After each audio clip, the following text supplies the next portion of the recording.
Alrighty then, chat room. Unfortunately, it's Saturday again, but you know what that means. It's Real Graps, issue 73. As always, I'm Gardy, and I'm joined by Tux, and we will take you through the week in wrestling. And boy, was this a fucking week, Tony Khan. EK, my dog, I love you. I don't know you like that. I don't know why I said that. However, you got to do better with just. I understand niggas were hurt. Nobody's trying to wrestle right after he put on a heater like that. You know, one of the most popular AEW PPVs of all time, right? Make the shit 1 hour, or make the shit 2 hours. You honestly could have made the shit 1 hour. No, they Cannot. can. Yo, wow, 1 hour is crazy. You could not have made that shit. Warner Discovery would beat that nigga with hammers more than they already are. You gotta lower the time, bro. I'm pretty sure it had to be 3 hours both weeks because there was no collision last week. So it's like instead of 1 hour, they need to get the extra hour back. So they need to do 2-3 hour shows back to back, and then still fulfill their obligation today, because you know that's just how contracts work, I guess. Because that's what I'm assuming. I'm assuming that it was done that way because they didn't want to do the deal. I feel like we've gotten a lot of collisions, though. But gonna do that. Can't book a Jericho match. Sorry. No, you can book. You can book a Jericho match. You can't book a 20-minute Jericho match to start the fucking show. Like, that was crazy. Like, can we all agree? Like, liking Jericho aside, can we all agree that starting with a heatless Jericho Ricochet match where everybody's banned from ringside that goes 20-something fucking minutes, it was probably more like 15 to 18, but still, the fact that it went 20 minutes and the crowd did not give a fuck is crazy to me. Why didn't we let the fucking Stadium Stampede be the fucking blow off, man? Because I don't think that's ever been the blow off for anything, oddly enough. Either way, my brother, they were cooking you, rightfully so, and I don't know what else to say. I can't get out there and defend you anymore. I just gotta let you go through that and learn from it. So since we're on the topic of Tony Khan, that's a big bro type shit. There was a tweet from 2022 where John Alba was like, Tony Khan says he puts segments together based on ratings draw, and he compares the CM Punk long injury promo versus the Thunder Rosa short injury promo. Says honestly he doesn't believe Rosa would draw similarly. Also says he was made aware of her injury not long before the show. So, I mean, like, the other fluff in there doesn't really matter.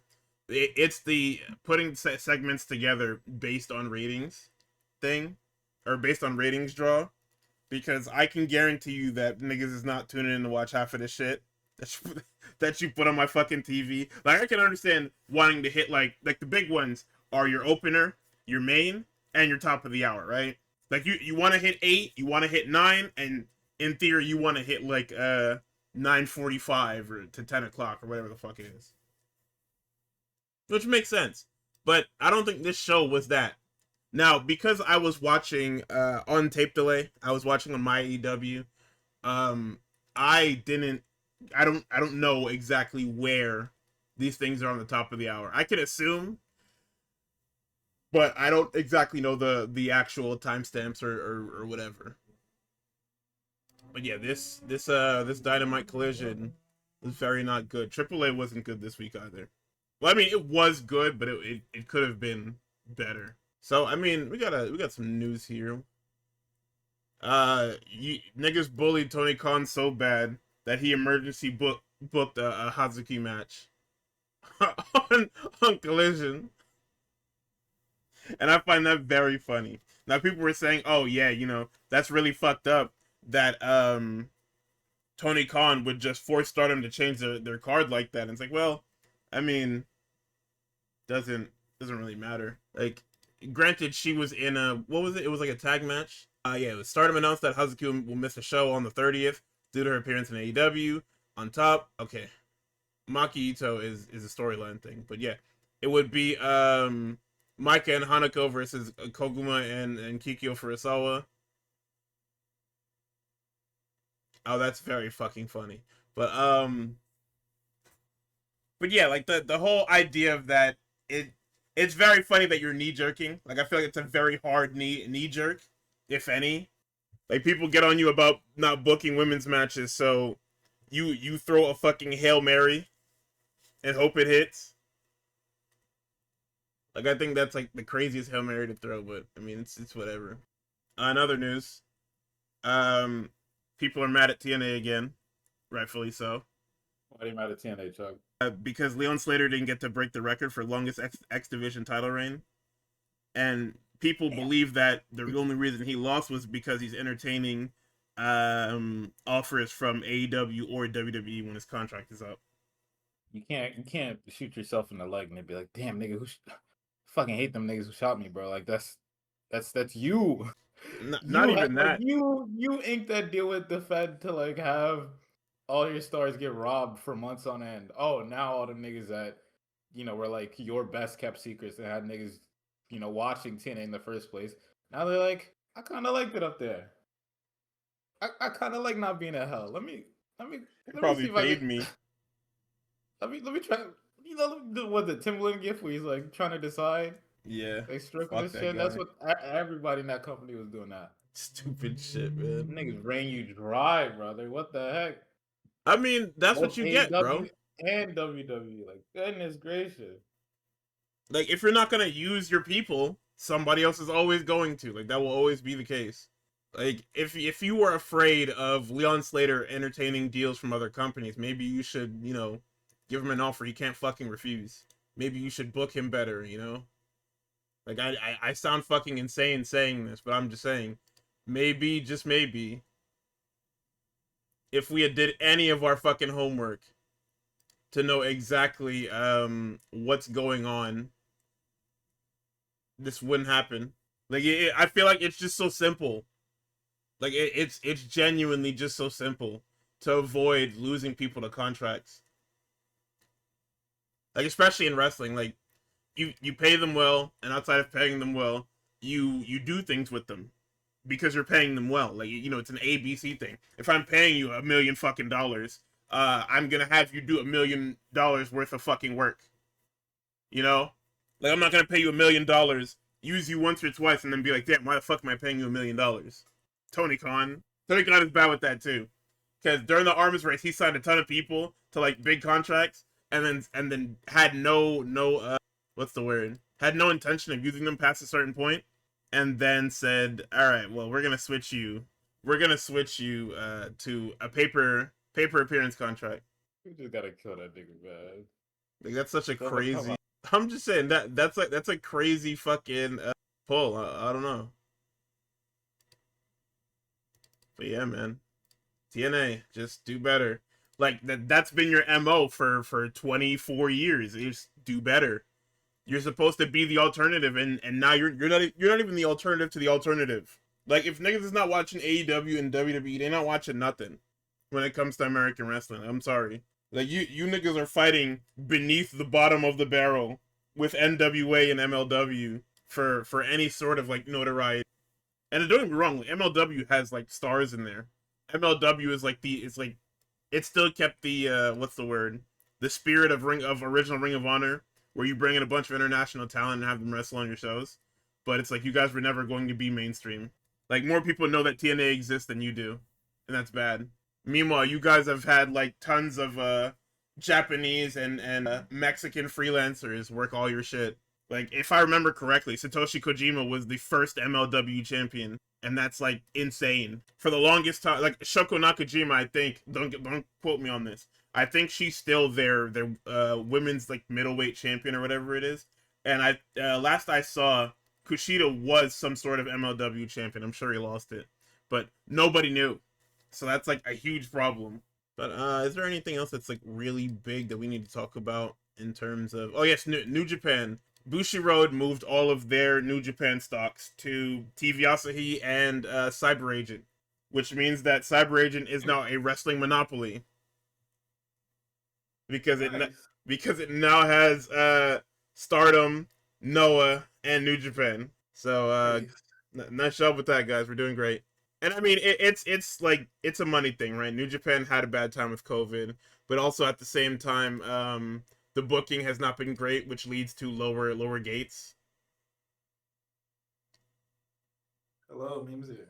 Like, you have lower gates because you're telling me that Shooter and all of your Generation Next guys are just not good enough. Yota Yeah. Tsuji wins the title and he immediately loses it to fucking Will Ospreay Jr., which isn't a bad shot, but why did Will Ospreay Jr. beat him immediately? Like Yota Tsuji was running a smear campaign against against your partner, and it was like the most engaging thing that Japanese fans had. And then you let another gaijin win the belt, and then that gaijin wins the belt, and then like 5 days later is on Dynamite. Like I just don't know, man. I don't know what to tell you. You're not doing anything for anyone. Let's see. Anything else here?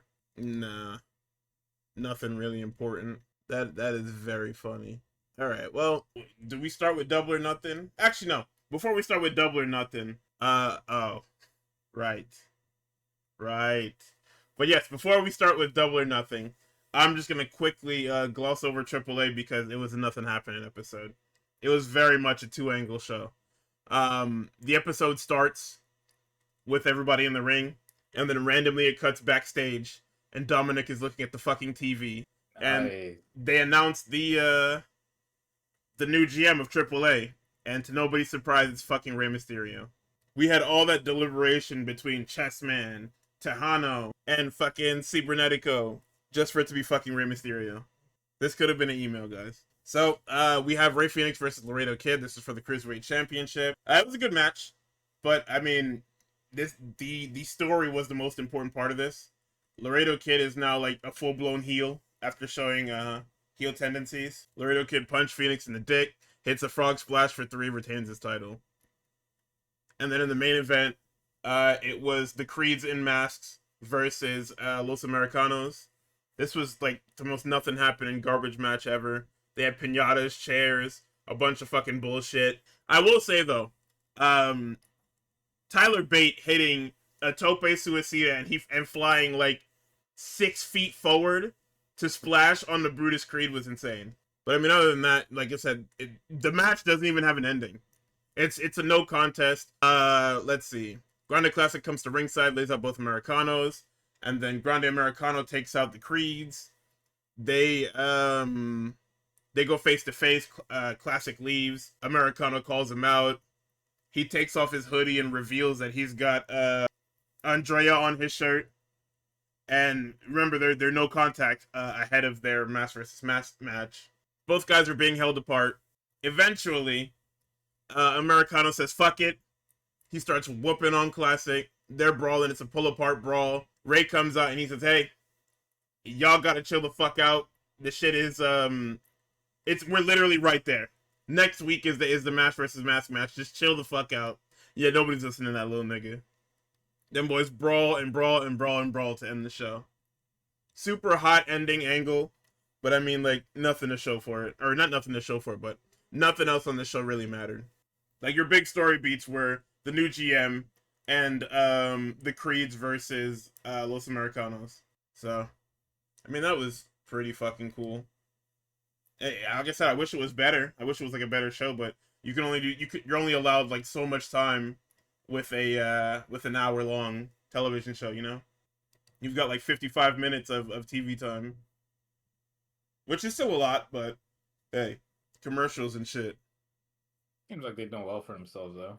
And they seem genuinely excited to watch week to week. Yeah, this was another weak episode, I think, in terms of in-ring. Because, like, yes, you have Phoenix and Laredo Kid, who are fucking amazing, but, like, that was it. Like, the garbage match in the main event was very much a means to an end match. It had nothing to do with, like, there was no point other than Grande Classic versus Americano. Alright, it's Double or Nothing time. Because that chronologically is the next show up for a debate. So, Tux, you want to talk about it? Yeah, unfortunately, before we get started, by our EP, cannot skip over the Nighting Kid expose. I mean, it kind of ties into. It would probably be better if I did it after Double or Nothing, but I thought I'd get it out the way because, you know, it's been causing me such ire since I thought a little bit more about it, right? So, you know, I'm minding my business. I'm getting ready for a day. I think I'm late to work or something like that. I can't remember where I was, but check Discord. Niggas at me. It's a Senna clip. I'm like, oh, Senna. Niggas were looking at it, and it's funny because I only ever see Senna when there's bad shit happening. Yeah, Niggas same. have been posting Senna recently with her new hair, right? And You know, every time it is niggas do it, crazy. Hold on, it is crazy uh, that she's adjacent to us, and like mhm. the only time I ever hear of her is if it's not niggas thirsting over her is the fact that, oh yeah, she used to be in Snark's chats, right? I'm like, oh, What? okay. Yeah, she's adjacent to us, or was adjacent to us, apparently. What? Yo, the snark motion is I'm crazy. saying. All right. On my next short film, big bro. All right. Nah, that's fucking nuts. So let's see. So yeah, it's always some bad shit when niggas thirsting over her, or it's some like RDC Mark is calling her all types of biracial insanities, right? So whenever I see this in a clip, I'm like, all right, is it thirst or is it biracial insanity? And it's a bit of both. Well, it's more like drama with biracial insanity sprinkled upon it, right? So Yeah. Sin is out in New York doing whatever the fuck, and niggas in the back are just like, yo, is that Gabe Kid and Willow Nightingale? And it's just like, all right, wait a minute. So you niggas were obviously you're hurt, right? Nothing can be done about that. So it's like y'all aren't cleared to wrestle. Y'all probably can't even be near a ring.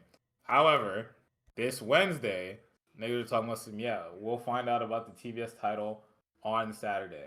Y'all couldn't let her like cut like a little in ring like because I talked about it last week. I was like, yo, they had her do a pre-tape. I'm dropping my belt. Like, y'all couldn't have her do that in the That was ring. crazy not doing that live, by the way. But like even in even if you have to announce already that like, hey, she can't be in the tournament. It's her fucking hometown. Like not her hometown for real. But like these are her ends, bro. Like you can't have her get in the fucking ring because she's up there. She's clearly up there. Her end gave her up there. They're up there on the Cine stream, and obviously niggas are gonna think, oh, this nigga's just upset, right? Because the dating rumors, they're not rumors anymore. You have visual, whatever, right? I don't give a Yo, shit come about on, stuff come like that. on, Yeah, do your it's okay, job. right? I'm a professional. I'm doing my job. And then there were some clips that got posted of Gabe. I didn't watch the clip because I can't. I love Gabe Kid too much. I can't listen to him say some stupid shit like that. To where he's doing the weird fetish thing that people swear isn't weird, of being like, oh, I want specifically, an African queen, an African goddess, and it's like I'm not trying to hear that. All right, because then it goes down the as the news gets more and more popular, that tweet of them being on the Cinestream got quite the number of reposts and likes on X, the everything app. The discourse is gonna start, and memes put the evil ass thought in my head that niggas are gonna start doing the, oh, she deserves to be happy. Look how happy she is. Get you, white man. So we're not gonna do that, right? Nobody Now said that. Whoa! I'm What are not, you doing? school of Dr. Umar. What's the fucking thing? Oh, Hotepology. I'm a graduate, but I stuck a line through my degree, like the Naruto Why the movie. fuck But did you graduate then? What is the point of that? you have to know your enemy to defeat them, bro. All right. Yeah. I've been What is it, told the you art about of how war? Bang your pots back and pans outside that nigga house? Sun Tzu type shit, right? Or General So whoever. Yo, come on, One of come them on, niggas, come on, come on, come one on, of them come on. niggas making a chicken, right? So, you know, I'm not gonna do that. I just think that if the conversation were to go there, and I've been on X to everything app long enough to know it's probably where it's going to go. I'm gonna get out ahead of it and say let's all stop being weird. All right, let's just calm the fuck down. All right, Let's Dr. Umar. all. I'm not gonna say anything about the state of his school because they're doing him crazy recently. It's actually disgusting. But you deserve those lashings for what you said about my good sister Naomi Osaka, who's playing in one of them damn tennis tournaments right now. So I can't even subscribe to that. All that to say, it's just very funny how this all ties in together, right? With the whole like weirdo race thing, and then again, Cinna ground zero, because her and Ben have been going back and forth with niggas calling them white for it's been at least like 4 years now, at least to my knowledge, of them being like, yo, I swear I'm not white, right? She had to call up her pops on Mark Phillips and get that nigga off her back. It was crazy. I think the funniest shit about this is, like, nigga, if I was them, I would just say I'm white. What are you gonna do about it? Um, There's nothing you I can do mean, about it. yeah, you just gotta hold that, but they don't want to be white, so it's like, how do I clear these allegations off of my name? But What else? I think that's it. That's all I got.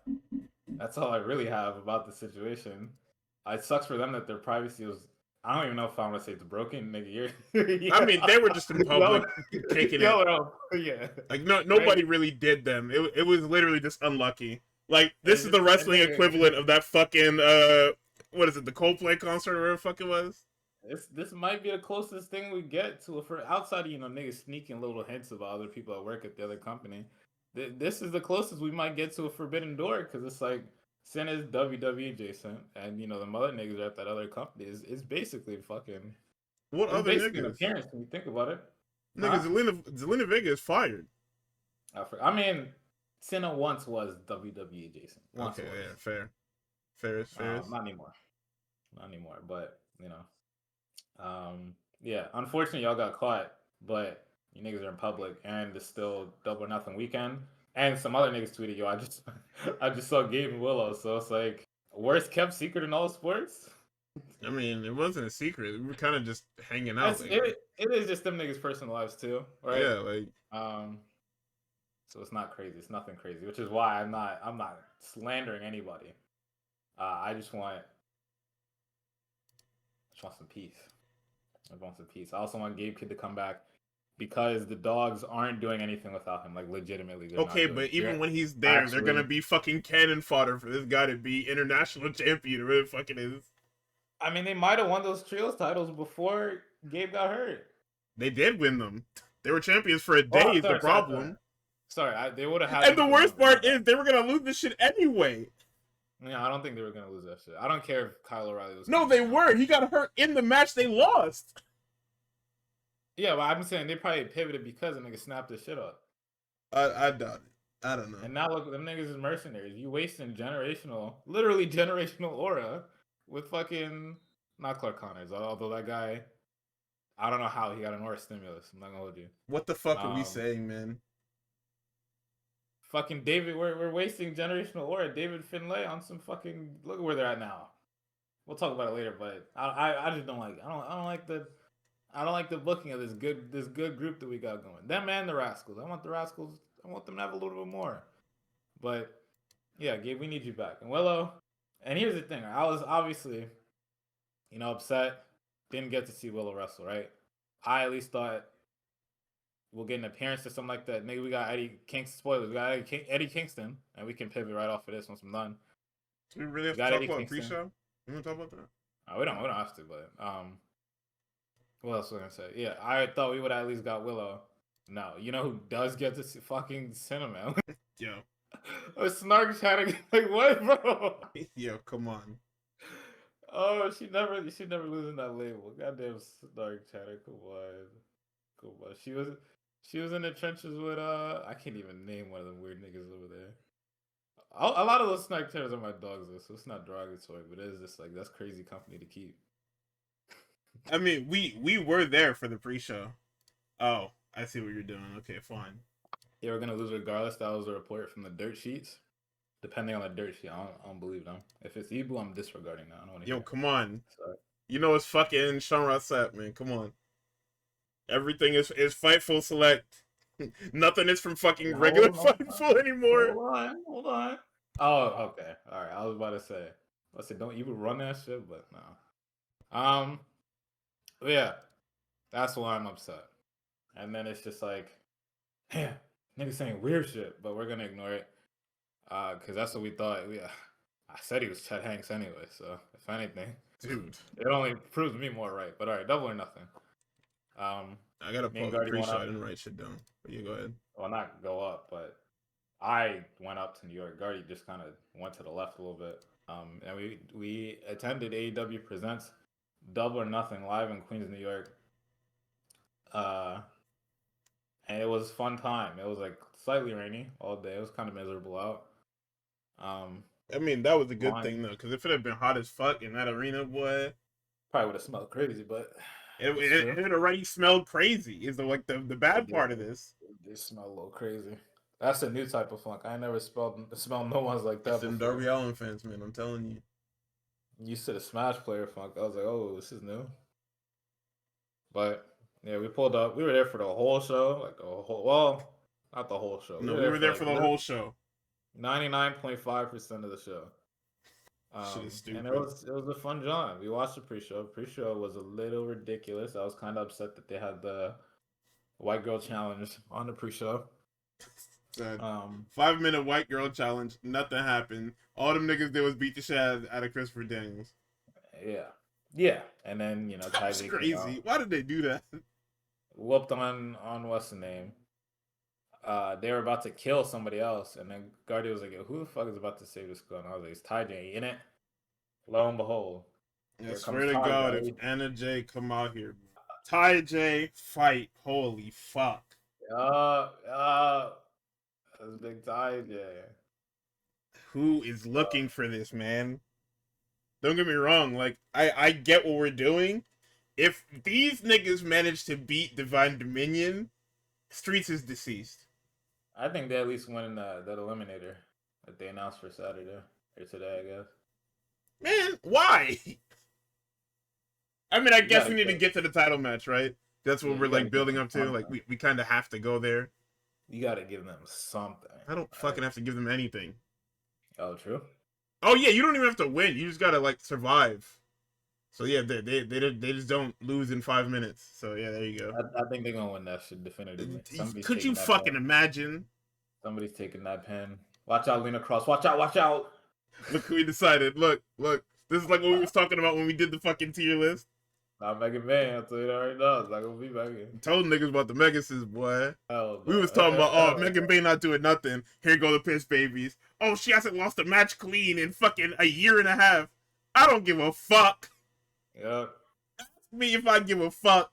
I need Megan Bay holding all them women's belts now. Anyway, up next, trios match. Death Riders versus the fucking Ops. I don't even remember what happened in this match, and I don't think it matters. Nothing, really, as far as I know. Death Riders beat the Ops. I mean... I had to get up to the bathroom during that. Yeah, I think that's what happened, is I got up, and them niggas was... Y'all booed Hook. I was in the bathroom when Hook came out. We did boo Hook. This music is good, though. I'll give you that. Hearing that shit live, I can actually hear the lyrics. It's crazy that he has 2 good themes, and he's such a shit wrestler. Yeah. Like, he has 2 all-timer themes, too.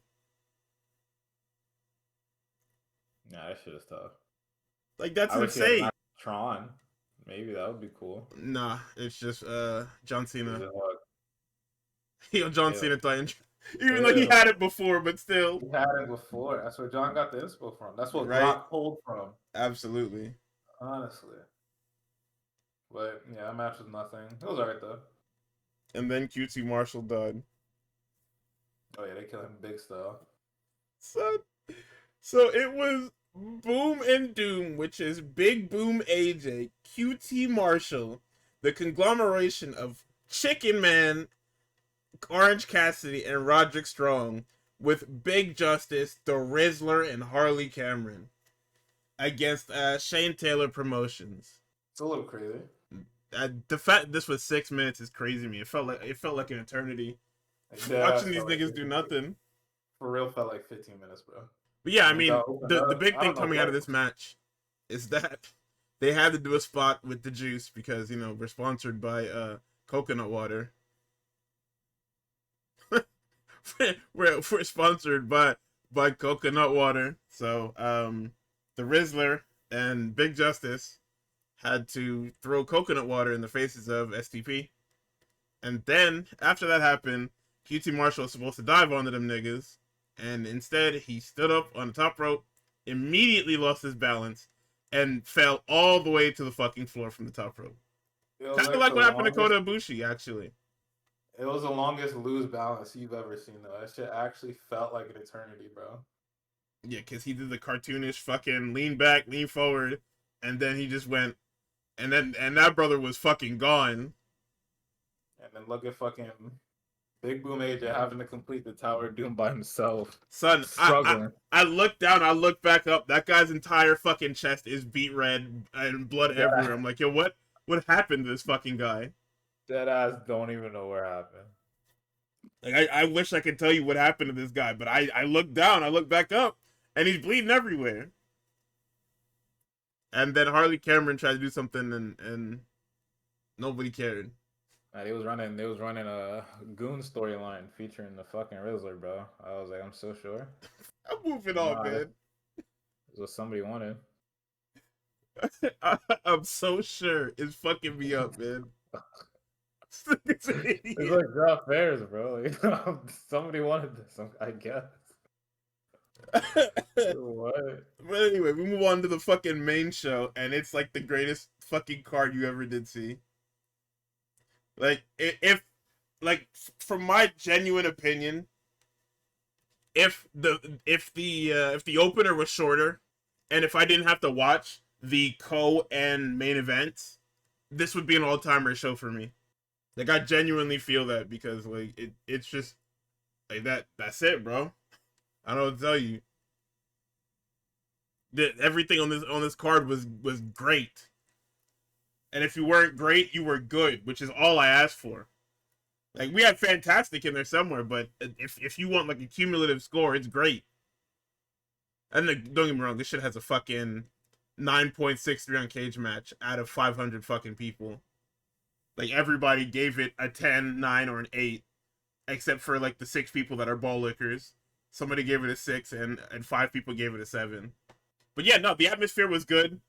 Being in Louis Armstrong Stadium, it's a more intimate venue.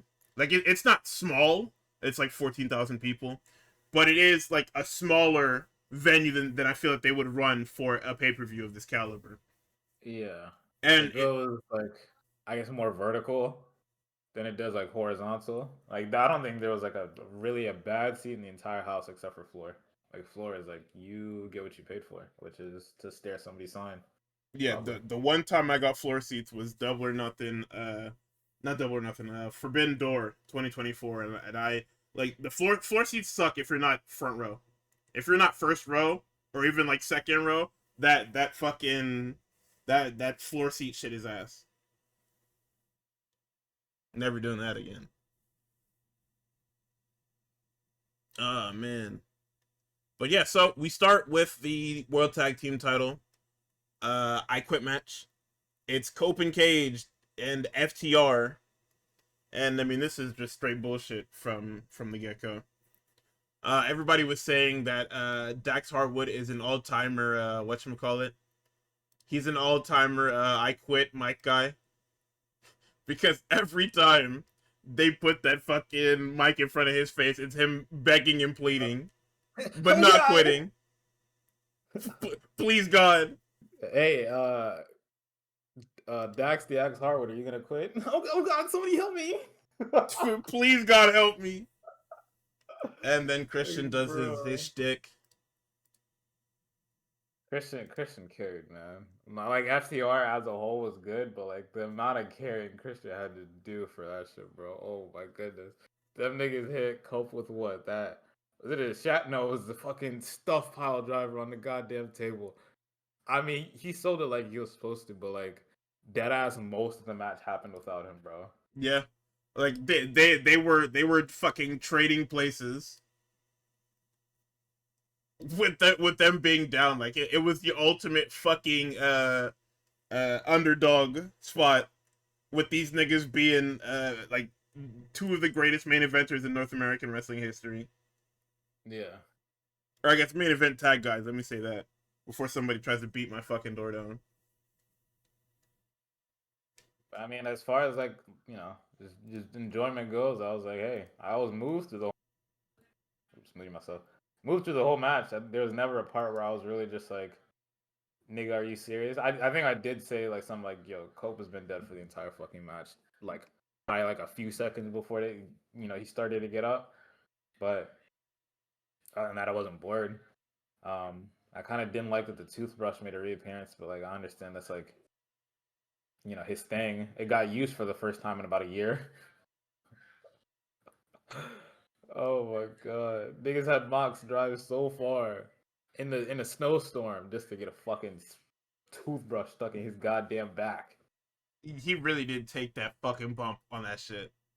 Oh, so this is the first time it's gotten used since then on fucking Dax's big ass forehead. Shit is fucking Um, crazy, bro. Beth Phoenix made an appearance. Oh, They, nigga, I forgot. Actually, we'll go to it later. But go ahead. I was about to talk about Stokely. Yeah. Oh, what a demon, bro. Stokely is my fucking dog, bro. What a They recreated the WrestleMania spot between Foley and Edge. They lit the table up and they speared fucking. They had Cash spear Stokely through the table. Super clean, by the way. It wasn't like fucking Cody Rhodes and what was that? I think there was like Andrade or Anthony Ogogo was one of the niggas where Cody set himself on fire. Even though he had like the flame retardant gel on him, he still set himself on fire. Yeah, nah, they lit that motherfucker up, boy. And you know what? That shit was super clean. He went through the table, fire went out. Maybe that shit got on his pants, like he caught. But you know what I'm saying, it'll be alright. That nigga was perfectly fine, boy. But yeah, man, Shit on that was awesome. There was the best spot, and then eventually we get Spike, and Spike is used to force I think it was Dax to tap out. Yeah, it had to be Dax, and them niggas went through the table. But yeah, man. Like that was it was a good match. It's a good match. I don't want to see Cope and Christian, man. And I've been very vocal about this. I have no interest in watching Cope or Christian be a tag team. Like, niggas are gonna say, oh well, you want them to be in the main event scene? Why is it one or the other? No, I just don't want to see them at all. Why can't these niggas go find some young talent to go put in a fucking trios and elevate the trios titles? Like the trios titles are the route less traveled belts for some fucking reason.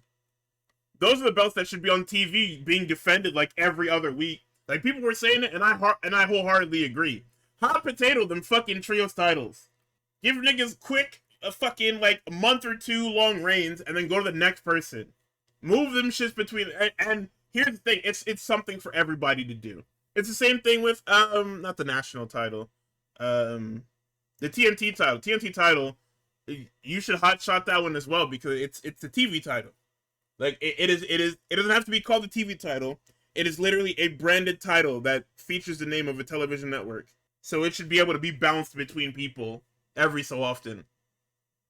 Like don't get me wrong, I like Willow, but as soon as we hit the point where we knew we weren't doing anything else, she should have lost that belt. Yeah. And there's like you can go down the list of like her last like 3 defenses and be like, okay, maybe she should have lost it here, here, and here. Let me not say that because I think fucking who the fuck is in there?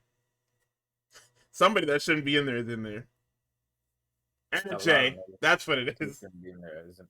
Because what was it? It was fucking Red Velvet, Anna Jay, and Aminata. No, Hikaru Shida. Sorry. Yes, Hikaru Shida, Anna Jay, and Red Velvet. I think Hikaru Shida should have just beat her. If Aminata wasn't gonna beat her, Hikaru Shida should have just beat her. Because Shida is a strong contender, and you can just turn her heel because apparently we're short for heels. Like I don't know how, but somehow, some way, we're short on heels. So sure, man.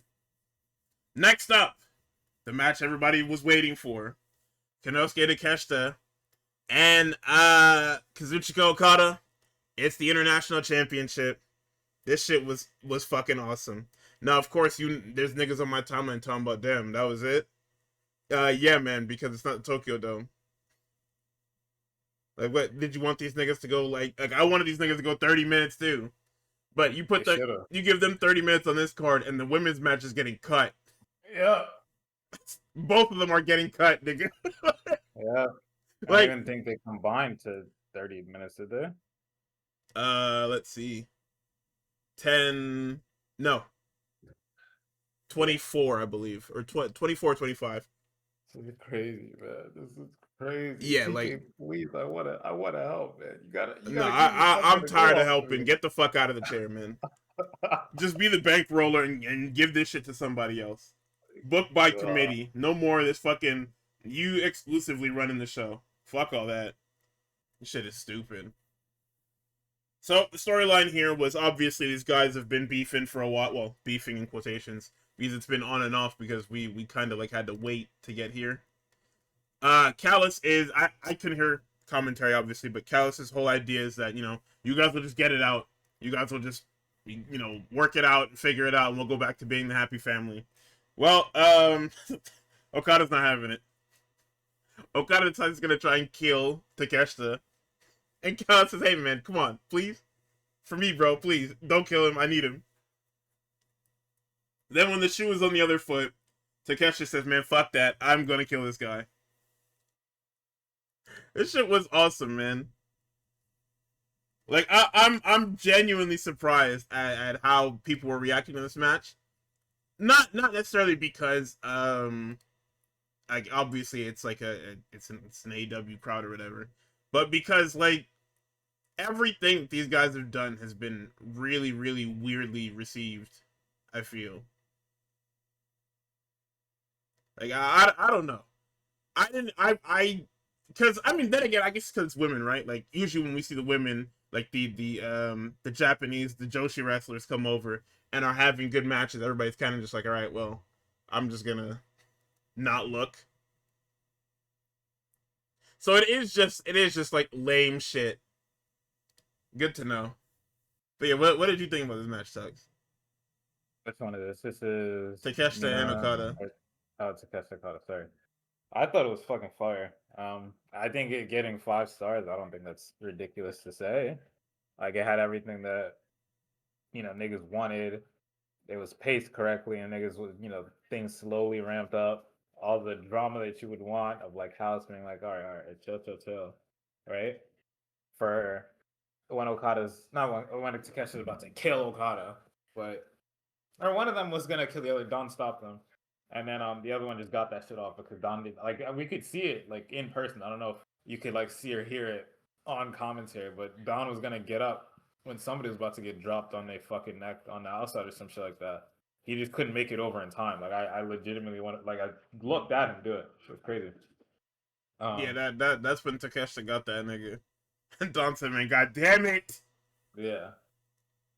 So it was, I just paced like really well, and that like fighting spirit spot that they had in the middle of that shit.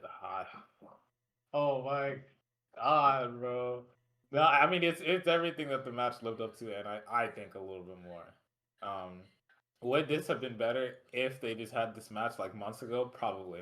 That's probably the only thing that stops it from being like, like a high even. And that's crazy to say. It already has a 5 star, and it had potential to go higher. But like, legitimately, it did have potential to go higher if they did it earlier. Like when that shit was like, fever peak.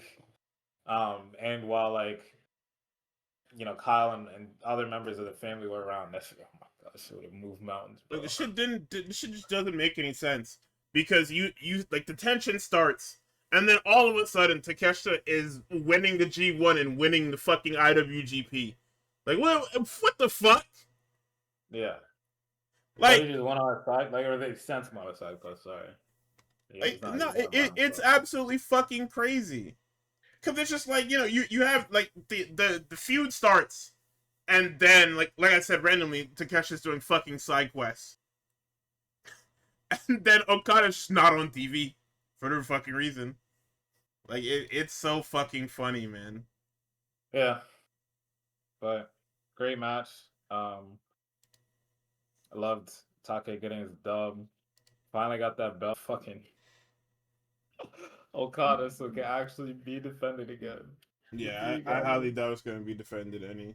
Like the him defending against Garcia tonight is knee jerk reaction. I mean, I can I'm fully see. convinced. I mean, I can see the logic behind it though. You want to show that all right, this title is going to be getting used, and you not gonna it's not gonna heat up Garcia at all. But like for niggas that do rock with Garcia's like actual wrestling, he actually gets to wrestle for the first time in like a real match in like close to a year. So I can see it. I'm excited for it because maybe this leads to Danny G doing something. Fingers crossed, right? Is it likely? No, but in my heart of hearts, do I want it? Yes, yes. I fuck with Daniel Garcia, bro. A technical spectacle. I'm shivering thinking about it all over again, man. That shit was fucking awesome, man. Heater, And man. that being like the lead to him joining the Death Riders to be a ball licker and not even a better wrestler is so fucking funny. Yeah, it's a shame. But I can't even say if we end up in the correct space, all is forgiven, because we just got done saying, hey, if you did this to catch the match earlier, it would have been better. Not to say that this wasn't good, but could have been better. So I'm yeah, glad I if got this to see Danny it G live. I don't shit, give a fuck. oh yeah, what the hell? You can't take shit from me. You know, would I like to see Danny do something earlier? Yes, of course, but sorry, you have a bunch of nothing to do with Will You. So, all right, the Takeshita bad takes gone finally, which is funny because like niggas are like, ah, Takeshita's ass, and then you look at when the fucking ratings came out for this match, and them niggas got a 5-star. Nigga Dave said it was like Takeshi's like 5th or something like that. Yeah. I'm like, how That can you? I How don't can you listen to say them it, niggas nigga? because like I know I have eyes, bro. The niggas that y'all pop for are only just now getting 5 stars. Like Some I of have our eyes, favorites bro. didn't have them. I knew that nigga. I've said it numerous times on this show. That match with Hangman lives rent free in my fucking brain. Is Hangman Takeshita? Yeah, no, that title eliminator match with Punk on commentary rent free in my brain. Oh, that was before my time. I was about to say. I thought you were trying to pull my card. I was like, Nah, come on, bro. I would never. You know, Takeshi's highest won matches. What is that? Fucking Bandito. I think that was what Supercard Oh, last right, year. yeah. Super Card of Honor. Yes, yes, yes. Or was it Death Before? Death Before Dishonor, probably. I don't know. They have like 5 fucking shows, and I still can't remember any of them. The only one I remember is Final Battle because I keep getting fucking flash fried because Athena retains the fucking title at every Final Battle I've watched so far. It was Supercard, yes. My brain works. My brain works, chat. Holy fuck. But yeah, no, cool little match. I'd have to say best of the night, but I'm gonna be nonchalant. Cool little match. I'm not Cool being joint. nonchalant. That was the best match. No, sorry. Actually, I can't even say that. The best match of the night is two matches later. I don't remember. So But let's yeah, keep going. next up, Athena and Mina Shirakawa. Boy, when I tell you, the fucking sexism was high with this one. It always is with AEW events, bro. Like it's yeah, Tony Khan should get his lashings, but you niggas also have to get your lashings too. Like y'all can't.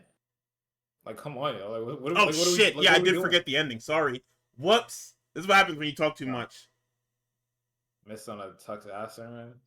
See, here's the thing, right? I knew he was coming back. That's why I had to ease y'all into it with the rant last week. Our dog, Evil, however, is back. Fletcher comes out, presumably to defend his man because the Don Callis family is going to jump him for winning. This I shit is guess. crazy, nigga. Like fucking Archer and Rocky like appear. No, sorry, it was Mark Davis. Mark Davis and Rocky appear out of fucking nowhere. Like them niggas just show up. Everybody, whole house is mad for no fucking reason. Yeah. I guess because they've picked sides already. Like everybody just picked a side, and the fact everybody has picked Okada is fucking funny. Like the fact that for the last 5 months everybody in that group has thought that Takeshi was a ball licker is very fucking funny. Cause nobody said anything. I mean, like you can say that like through a lot of the tension.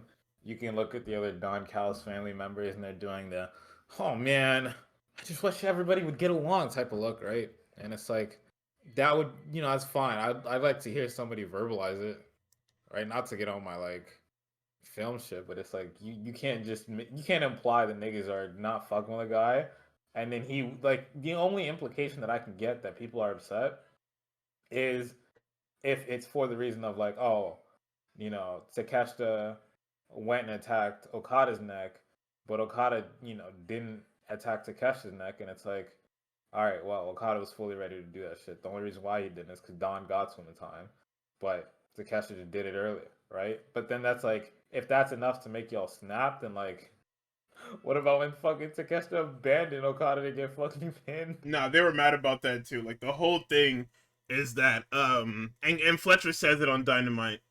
The story, and I knew this was gonna be the fucking story, but it's such a lame story to do. But the story, the reason why there's even a rift is everybody thinks that Takeshita thinks he's bigger than the program. Like all of the misfortunes and misdirections, you can blame on, like, or at least recently you can blame on Takeshita, because what was it? These niggas teamed like 3 times, Okada and Takeshita, or twice or whatever. And not only did they lose one, they lost a big one because of Takeshita, but they also were struggling against an Acclaimed team that wasn't together. So like, even in storyline, if you look, Takeshita is the problem. Like if you are just looking from the outside in and you know nothing about him being constantly rage baited and disrespected by this blonde fuck, you think he's a problem. Like it makes sense, but I hate that that's like the piece we're using, because I think there's a more interesting story about the Don Callis family being divided. Okada lost in that match. Yes. That's not the point. So the point is, Kyle comes back. Fuck Takeshita. Fully ready to kill Takeshita. Kyle's music, this nigga's about to get jumped.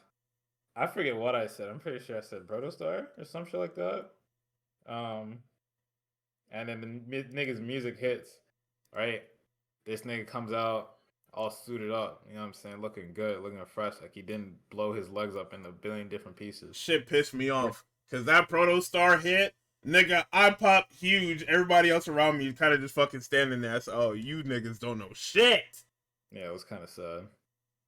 So then when Kyle comes in, defends Take, right? They hug. Oh man, great vibes. Everybody's holding with bated breath. They're like, we're good, right? We're good. Lifts him up. Gives him a hug. Yes, we're good. Yes. I breathed a sigh of relief. And then Kyle attacked him. I put my head in my goddamn hands, brother. My head in my hands. Actually, hands on top of my fucking head, bro. Like, no, man. Dude. No. Oh my goodness. It was terrible. I can't believe this is happening. And he leaves Take reeling. Take can't even hold on to him. Fletcher's holding his head on some crazy shit, on some crazy ass. He's such a fucking hater, man. Brain buster. Oh my god. Second tower has been hit. And that's it. Kyle leaves and he leaves Taka in the fucking ring alone. That nigga's out of the Don Callis family now. Damn. Yeah, man. And we have to deal with the fucking fallout of this. Oh, of course. But whenever they have a match, that's about to be tough, man. I don't care. As long as the destination is good. I don't care about the journey. I don't care. No, don't do that. That's how we end up with this shit. Don't do that. Give me 6-star classic. Don't do that. So, Athena, 45 minutes, 2 out of 3 falls. So. Athena and Shirakawa, this was when, this is everybody, not mine.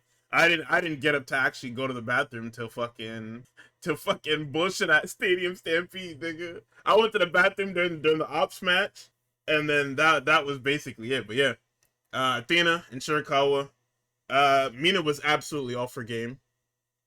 She was very slow, not as snappy as she usually was. She hit the corkscrew plancha and hit the apron, then rolled onto Athena, and I looked like fucking Homelander in that fucking movie theater when I heard that noise. And here comes this little nigga sitting next to me. Did she hit the apron? Yes. Yes, she hit the apron. Oh, man. I think I looked away because I was getting distracted by just people in the stadium, right? I saw she was about to go for that tornado over the thing. Look away. Fuck, man. But yeah, I mean, you know what it was. We said it weeks ago. Shirakawa in the first round is always runts, man. Like, it's just, there's no way Athena was ever losing in the first round. face, pinfall, you know what it is. Like, I wish I could say more, but there really wasn't anything to say. It was very much just like going through the motions. Shirakawa's not doing that great, and then you go straight to the finish. Next up, my favorite match of the night: Moxley, O'Reilly, Continental Championship, no time limit. Oh my god. People are ball lickers, bro. Moxley hasn't even fucking come out yet. And these people are huddling around the fucking balcony to try and to get pictures of this nigga from the fucking bird's eye view position. I want to be on TV so bad. Shit is ridiculous. But yeah, no, I mean the match was great. Like it's exactly what I was looking for. Hard hitting, grappling. Like Mox has his little MMA style. O'Reilly's actually like the guy for that. I mean, Mox does get his win back, you know. And don't get me wrong, I popped huge. Once again, Moxie wins, I pop, nobody else pop. What the fuck going on here? What's happening? Am I on the wrong side of history, Chad? We popped hard as fuck, bro. Niggas were probably looking at us crazy the entire night, nigga. We were getting drowned out in the "Let's go Kyle, let's go Moxley" chants. We were doing our best, bro. I'm on the wrong side of history because the Continental Championship is in the hands of a man who cares about wrestling, who wants the company to be better. You're calling him a fascist for what? You're not that evil. We fixed the company. It's the fucking SpongeBob and Patrick and the burning bikini bottom. We fixed the fucking company. They did fix the company. He kicked out of the Raging Fought. Do not. Come on. You know it's Big Mox time, all right? We are killers around here. We're only raising killers in Garcia. He asked the Kesta. He was like, "Let me etch my name in the annals of history real quick. Let me kick out of that shit." He's supposed to be in our group. He want to go hang out with fucking Orange Cassidy. What are you doing? I think it should be over there, man. You think Orange Cassidy gonna save you from Lance Archer, nigga? Orange Cassidy. When it comes to Orange Cassidy fighting big niggas, I'm pretty sure his win rate is negative. You think Mark Briscoe gonna save you from fucking Mark Davis? That's what you think? Now, that other man, that man in there, now he could do some damage. You can put Roderick Strong up against anybody in that Don Callis family. I'm taking Roderick Strong. I don't give a fuck. It don't matter what they trying to tell you on TV. Me, know better. I know better. Roderick Strong not losing to none of them niggas. The fuck? But yes, Moxie does retain. You know what type of time it is. We throwing it up. Hands up. Ishii get dropped on his fucking head. Talking about some Ishii. We have Pac. I'll throw Pac that nigga away, see what happens. That's a good fight. So next up. Don't worry, Memes, I got you. Willow's taking out Marina Shafir. Don't worry. From what, the shelf, nigga? What are we talking about? Taking her out. Don't piss me off, man. Mox without his shooter. Historically, fam, I have Pac. We got I'll send Pac after anyone. It doesn't matter. Male, female, don't matter. Yo, Brent, where's Hologram at? Yeah, here we go. Here we go, this fucking hologram. Where is Hologram? Because where the fuck is Clone? Hologram, please. Bro, I fucking hate Hologram. I hate Tony Khan too. Hologram, help my big bro, El Clone. El Clone's been waffling about since his debut. He's literally just chilling in CMLL because there's nothing for him to do on TV. Actually just hanging out and finding himself on my Twitter timeline for no reason. Fucking ridiculous. Tweet bullshit. Like, what? Come on. So, in the next match, of course, you have to put the GOATs back to back. Ospreay and Joe in the Owen Cup quarterfinals. It wasn't too bad of a match. I don't really got nothing crazy to say about it. The only thing I have to say is I missed this because I couldn't physically see it. I didn't know that Moxley put up, or not Moxley, that Ospreay pointed at Moxley in the crowd. Because, like I said, I couldn't fucking see anything with everybody standing up, because that's what you do during a Will Ospreay entrance. Should kill my voice. That's what I sounded like on the day after. This fucking guy. Good song. Yeah, no, for sure. I mean, like I said, this was a good match. I don't got anything to say. Because the thing with these, like, Owen Cup matches is that they're very, like, if they had happened on TV, they could have the exact same match. Like they're not super long matches, but they're super like impactful matches. So like it was dope. Is really all I gotta say. And then back to back, we have the other one. We've got Swerve, we've got Bandito. Now I've got a lot to say about this one, even though I just got done saying that they're like TV matches or whatever. Bandito might be the king of New York, man. I have to put my hands up. I can't. There's nothing I can say. He was, yo. He got motion up there. Nigga, that's the king of New York. I can't say nothing. He had hella motion up there, bro. It's my over. Goodness. A man to defeat the fucking whose house. Like it's so crazy how much motion this nigga has. That is my dog. I was down for him the entire time. Even when Swerve was hitting fucking nigga was hitting Tekken grapple moves. I was like, what is happening? Roman Reigns 13th, 16th title reign of the promotion was sent. It's unfortunately, I just gotta tell you to wait.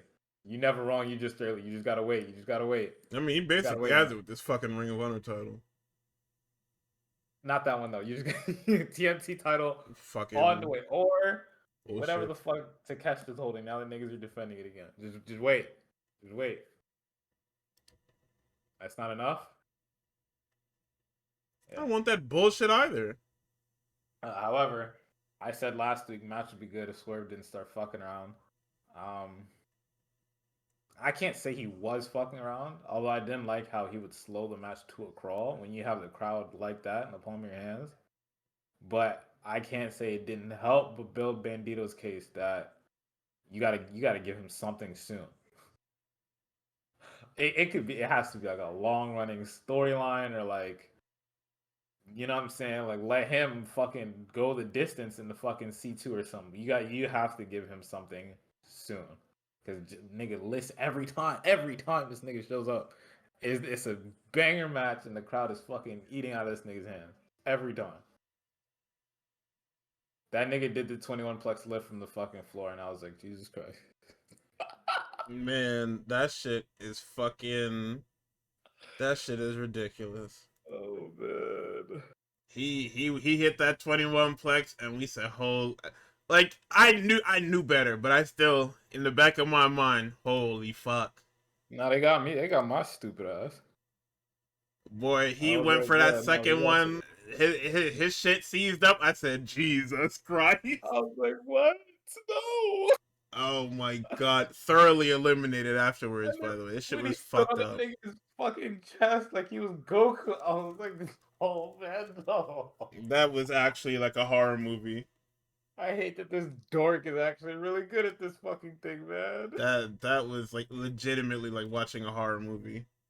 Like you sit here, you watch the fucking hero or the protagonist like survive everything, but it's just like he's talking about Swerve. Talking about Swerve Strickland, relax. And basically, with this match here, that's the end of like the matches that really matter on this show. Because next up we have the 4-way. We have Tekla, Shida, Hater, Statlander. Everybody got up again.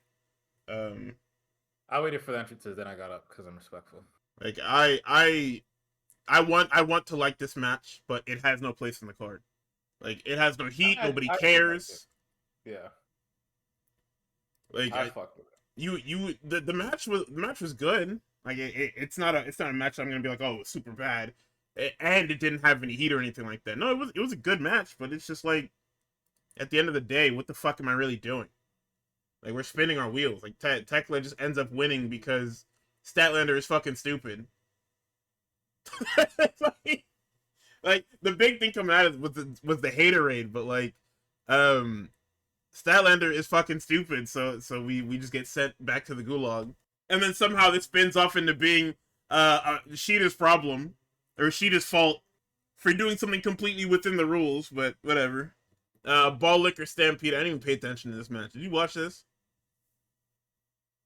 Which one, the 4-way? Stadium Stampede? I mean, no, there's nothing talking about with the 4-way. Tekla just retained. It's not.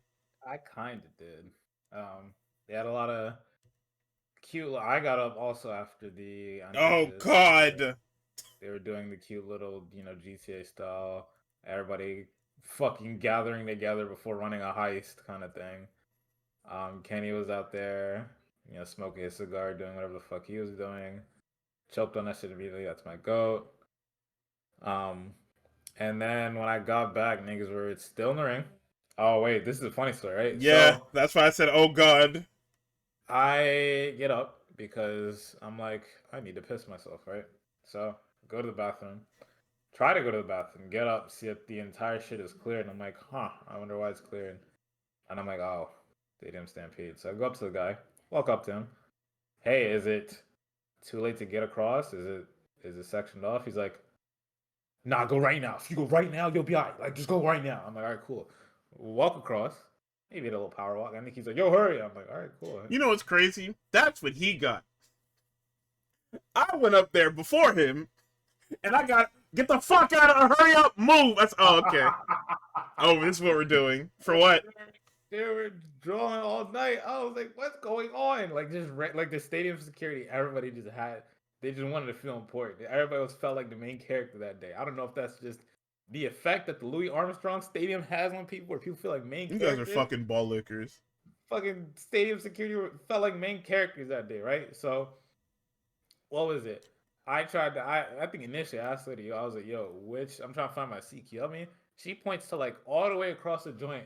I'm like, "All right, cool, word, I hear you." And then it's right in front of me, so I'm like, "All right, this is B." So I don't know why I asked her, but she almost gave me the wrong fucking directions. After that, I try to get back from using the bathroom the first time. I try to go through like in between the partitions because I can hear niggas behind me on the goddamn dolly moving. So I'm like, all right, let me just go this way. She puts her hand out in front of my chest. I'm like, yo, what are you doing? She's like, you can't go this way. I'm like, yo, my seat is right there. She's like, nah, go around that way. And I'm like, all right, whatever, right? So then I go out into like the actual open area. And then the guys start, honking, yo, move, get out the way, get out the way. I'm like, nigga, I see you out of my periphery, bro. I'm not gonna step in and get hit. Like, what? Keep moving, bro. Mind you, Um, they were doing this, and we got back to our seats because I got back first, and then I told Tuxio just walk through. They're just gonna yell at you, whatever. We get back to our seat. This match was what, 31 minutes long? They didn't leave ringside till minute 15. And I thought it was gonna be like, there was gonna be mad people up there. There's gonna be a lot of people up there fighting.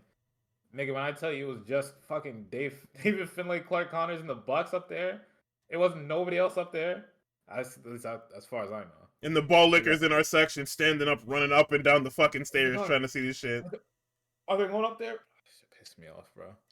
God, niggas. Mind you. Oh, I forgot about these two. So there was a nigga and his brother that were sitting 2 rows ahead of us. The whole night, one of them is wearing an Osprey jersey. The other one is just whatever. The whole night, the nigga's brother, who wasn't wearing the Osprey jersey, is watching football on his phone the whole night. This nigga is napping. This nigga is sleeping. This nigga is watching football.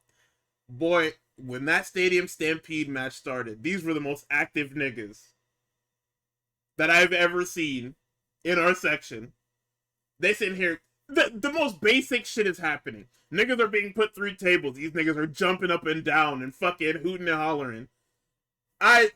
It's hate. I don't give a fuck if it's hate. They enjoying themselves. I hate it because I was like, yo, I glanced over every so often and this nigga was just asleep. The entire I'm watching Takeshita and fucking Okada have a thumper. This nigga and his brother sitting on their hands. That's a holy fuck. It's morally correct to be loud as fuck at a wrestling show, by the way. Don't let them niggas tell you otherwise, alright? You can just start messing with them. You start screaming. Pick these niggas up, bro. Some peak going on. Hey, this shit was fucking crazy, bro. These niggas did not care. These niggas love them some Jericho, boy. Like, it shit is fucking insane, bro. That should actually, like, genuinely fucking piss me off. But yeah, man, this match was totally fucking happening. Like, I don't know what to say. I genuinely don't know what to fucking say. I didn't pay attention, so like Tux says everything on this one. Like, if my phone wasn't dying, I would have been on my phone the entire fucking match. But so let's see what other fun stuff happened. The intros were cool. There were a lot of like, I want to say pretty cool spots. There are a couple potentially dangerous spots. There was one with the trash can where they put that on Clark Connor's head and they started rolling him down the fucking thing. I thought it was gonna pick up crazy speed and he was just gonna crash in the ring, but it was very slow.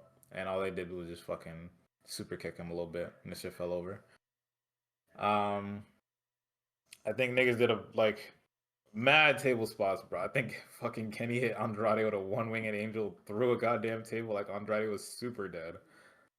I think it was post-match. They said Jericho just jumped into a fucking. Well, actually, that's post-match. Let me say that. Ricochet and Jericho are backstage, and Ricochet was just getting pelted with tennis balls because there was fucking tennis ball machine back there. Then Luther shows up randomly to give Jericho a big ass racket to like, I guess to throw like hit more tennis balls at Ricochet. Kind of weird. Whatever. Who cares? The niggas brawl, up in the R section, past the merch table, all the way outside. They like super kick. I think it's Clark Connors up an escalator. He's like falling up the escalator while it's going up. Then gets up there and the Bucks kick him and he's like kind of stuck in a vortex. Let's see, there's a bunch of just fighting. Mark Davis enters catering, and then some nigga gets cheered. Me and Guardy are like, who the fuck is that, bro? Yeah, so apparently, what the fuck is that nigga's name? Tommy Invincible? Tommy That one Invincible, fucking yeah. ball licker? The guy that everybody's like, yeah, this is legitimately like a fucking creator wrestler brought to life in like the most derogatory way possible. Yeah. He gets his ass beat by Mark Davis. And then nigga just started food fight back there in catering. Like, how disrespectful, bro. Them nice sandwiches them people made for you. Should be thankful. Not everybody gets to be in catering like yo. Satnam Singh was having a good time. They fucked his whole day up. Oh, they did. So then we go outside. Mark Davis escapes the food fight. He's just walks up to this golf cart. Fucking note stuck to it with a knife. I didn't even hear what it said. I didn't even hear what he said for real, for real. We hear honking. And it's that stupid little bus that nigga be driving with that dinosaur. And they imply that Mark Davis gets fucking hit by it or some shit like that. And I don't remember any other spots for real, for real. They hit somebody with I think it's Ricochet. They start hitting a hyper combo finish with, and then Bishop Khan, the greatest foot soldier of all time, comes in to take the actual fucking finishing moves so his boss doesn't get pinned. Incredible work. A true agent to the very end. Is there anything else that I remember? Not really. Not really. Yeah, I think that's it. I mean, it was a cool little match. Jack Perry did that little dusting again. Ew. But I thought it was okay. I was kind of upset because I tried to go up, get service because I didn't have service in the arena because I wanted to try changing my bus ticket back because as soon as Stadium Stampede started, it was at 11:15, and I was like, all right, well, if I wanted to make it back to Manhattan at 34th Street, I would have to get on the 7 right now. So I was like, let me try changing my fucking ticket. Guess what? Them niggas yelled at me again because I was outside trying to get connection, bro. I deadass almost jumped off the fucking balcony, changed, of course, a lot of niggas' lives all at the same time.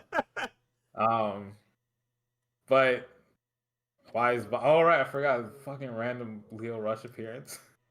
Yeah, Bobby Lashley gets knocked to the ground, and all of a sudden, the fucking gremlin is there. And there's some lore with that apparently, but I was like, yeah, 2019 WWE. Oh my gosh. Leo Rush was Bobby Lashley's manager because he was small, so Vince was like, I'm not gonna let this guy wrestle. He's small. So you can be Bobby Lashley's manager. Great, Vince.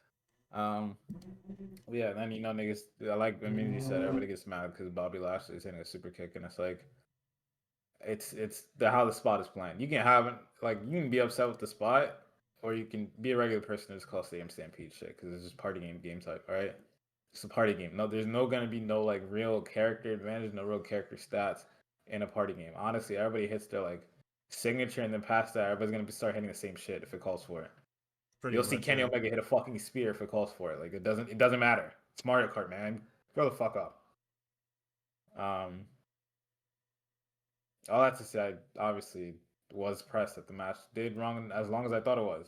And I didn't get home at time. That's it. That's all I got. Ricochet had a pretty cool baseball jersey. Fuck Ricochet's theme. Everybody was dressed differently. Nobody was on theme. I don't know if there was a theme. I guess there was a theme. I have no idea what the fuck the theme was. I Well, assume that because we're like literally down the street from City Field, like if you go, if you leave the arena and you go up the stairs, like City Field is right there. So I assume that's why we're doing like a baseball thing. Also, because New York and Yankees and all stuff like that. But these niggas showed up in suits, and I was like, okay, well, what's the point of this? I don't understand. it's we're doing business. We dress like businessmen. I guess. I don't know. I don't know. I don't know, man. Shit is something else, man. Anyway, who cares? That match totally fucking happens. And the worst fucking time of my life happens next. It's Darby Allin. It's fucking MJF. So what? The first big thing that happens, this fucking guy goes for this fucking tope. His legs get caught on the top rope, and he compresses himself. He compresses himself, and what happens? Me and Tux look directly at each other. No words. Cringing like shit, baby. I was cringing hard as fuck, bro. I turned to this nigga, he turned to me. No words. There's nothing that needed to be said, bro. Like, I just. Darby, that nigga said it all for us, man. Like, enough, brother. Fuck. I have nothing to say. I have nothing to say. Who cares? We knew the fucking. We knew this. We knew what it was. We knew what it was going to be. Only thing is just like, yeah, you get the. What was it? You get the damn. You get the package pile driver. Whatever fucking pile driver it was on them damn stairs. These niggas fight up to the damn stage. Darby does the coffin drop on the fucking barber's table, but because he jumps too far forward, he ends up landing head first on the fucking ground and splitting his head open. Yeah. Like, bruh. Always Shit, called, by the way. shit is fucking ridiculous, man. Like, what are we even doing? Oh my god, man. I don't know what to fucking say. I mean, MJF, Darby's fucking body explodes because he banged his head on the stage. MJF hits him with the second rope tombstone, which is awesome. Like, fuck you guys for saying that it's like a basic tombstone after they try to kill each other. That's fucking dumb. Like, you it's not even that you niggas don't like wrestling. Like, you niggas just like being detractors. Like, it's like you Also, niggas think that being a bigger detractor is like cool or something. Also, it's funny that saying that, oh, after all Darby's been through, he just loses to a basic pile driver. And it's like, nigga, the previous weekend, Darby like went the distance with fucking Sammy Guevara. No. Sammy Guevara. Because he tried to do that fucking scorpion death block shit. And he started tweaking. He was like, what's happening to me, right? And fell over. So if it happens again this time, you think MJF is on the level of Sammy Guevara to let that shit slip out of his fingers? No, he's gonna know exactly what it takes to kill this fucking guy should the opportunity arise. Right? Has that not been the entire thing of MJ's previous title reign? Was that, all right, I have won by the skin of my teeth every time by studying my character or by studying my opponent exactly. And the only time they got me is when they surprise scheduled me for a match after I went the distance with one of the greatest of all time. Literally caught me slipping. So why did you think if the other guy also is similarly fucked up, not even just like fucked up, just physically fucked, like he can't do it, physically fucked up, that he would ever fucking like he would fail? I think. Well, there's also another wrinkle in here that people brought up on Twitter where it was like after every I think Scorpion death drop or something like that, Darby immediately goes for like a fucking or no when people kick out of like when they kick out of the Scorpion death drop. He immediately goes up to do a coffin drop after that. Yeah, because it's that's how he when won the title the first time. Yeah. So he did that across every match. So this time MJF fucking, put his knees up after kicking out of that shit because he knew it was coming. Because he's paying attention. He's watching the show. Yeah, unlike everyone else. Nigga's not watching, man. I understand your guy lost, right? It happens to the best. It happens to me too. However, you just gotta hold that sometimes. Just say good match and keep it moving, bro. Yeah, I mean, so As soon as the referee hits 3, I do my fucking brightest Irish exit. I hop right up, well, right up the stairs. We had to escape like we were some terrorists because we cheered a little too loud. Too many pink hoodies, bro. We might have got eaten to death. This shit is fucking crazy, man. And then while we're out, trying to make it to the train before something crazy happens, right? We hear, the stadium go wild behind us. Huh, I wonder what that was. We'll see it later. I don't get connection for like another 40 minutes, so I eventually see oh shit. Yeah, I'm sitting there waiting on the train platform, and then I see the fucking 9/11. I mean, it's not 9/11 for me. I don't give a fuck. Who gives a fuck about Darby Allin, nigga? That should make you a bigger baby face, if anything. Fucking Not stupid ass Darby bro. Allin. NYC might also be Darby country, bro. Lame ass nigga. It definitely is. All them stank ass niggas. Gardy, like I think it was during the entrance, like Darby's entrance. He was like, "Yo, I didn't even know this song had lyrics." Okay, I didn't. Oh, the whole stadium singing that shit. I mean, I didn't either. I thought it was just a nigga going. Yeah, just making noise, like fucking Gregorian chants in my music or whatever. I don't know. Niggas were singing that shit. Niggas knew every lyric. I said, "Damn, this shit got lyrics." Niggas were harmonizing. I was impressed. I was like, "Wow, holy fuck, this shit sucks." you don't got no Uzi, no Cardi. You listening to this? Yeah. Some fucking Darby Allin, man. Go get hooked some fucking Gunna or something. I don't know. His music is good. He just ain't got no swag, man. I mean, yeah, it's kind of. You gotta start getting somebody to start talking for him, bro. Get your age or something. Oh, like that. Whoa! Okay, so moving on. Moving on. In big news, so there was a 526 Stardom show. It was a Stardom nighter in Korakuen. I had some good matches. I want to say that the 4-way tag match, which was Azumi and Koguma versus Cosmic Angels, God's Eye, and Mi Vida Loca. Check that out if you get a chance. It is free on YouTube currently. It'll probably stay free on YouTube. But they did that because at the end of the 10-man tag match, we did. I mean, we glossed over. We glossed over it. Nothing to say till you get the Dynamite. The Jet, the one you look up to, Kevin Knight, he did. Oh yeah, no, Darby was looking up at that nigga. Killed him, nut style, and everybody was left in shock and awe and terror. And then Speedball was also just like, man, fuck. Oh, fuck. So back to more important matters, not fucking Darby Allin and Kevin Knight heel turn. After this 10-man tag match, which was an all-star lineup of Fuwa-chan, Hazuki, Hanako, Maika, and Sariano versus Hate, we got the return of, not the century, but it was a very big return. So Kamitani is about to start a promo, and some familiar music interrupts. Everybody knows who it is immediately. And they're like, nah, no way. Nah, no way. And if you look at the camera work in during this segment is fantastic. Because it's catching every emotion on Kamitani's face. What did I write down? I wrote down fucking grief, relief, hatred. Everything is flying through her mind in that one moment. And believe it or not, Utami Hayashishita is back in Stardom. They go face to face, and Kamitani is basically like, "Am I looking at a ghost? Because I could have sworn that you ditched us to go play off in that in the fucking minor leagues, and now you're back when things are good. Nah, get the fuck out of here." And then she walks off. Utami picks the mic up, says that starting today she'll be wrestling in Stardom, and everybody cheers, has a good time.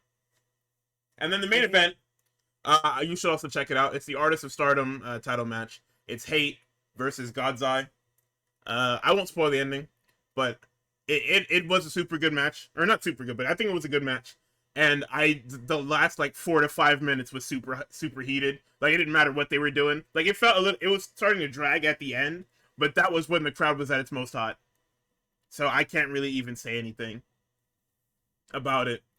But yeah, no, I thought it was a good showcase between or for that God's Eye team, because I believe those, besides Lady, those are the two younger members. I think Tomoka is the youngest, but that is the younger core of God's Eye.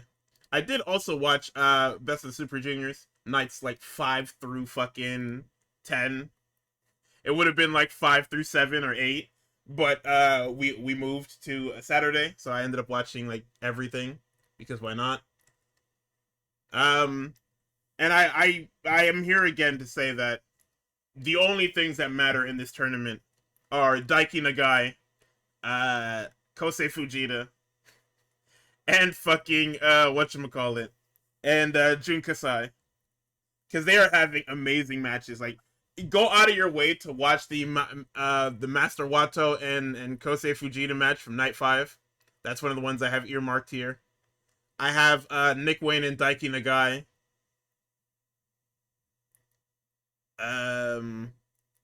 Let's see.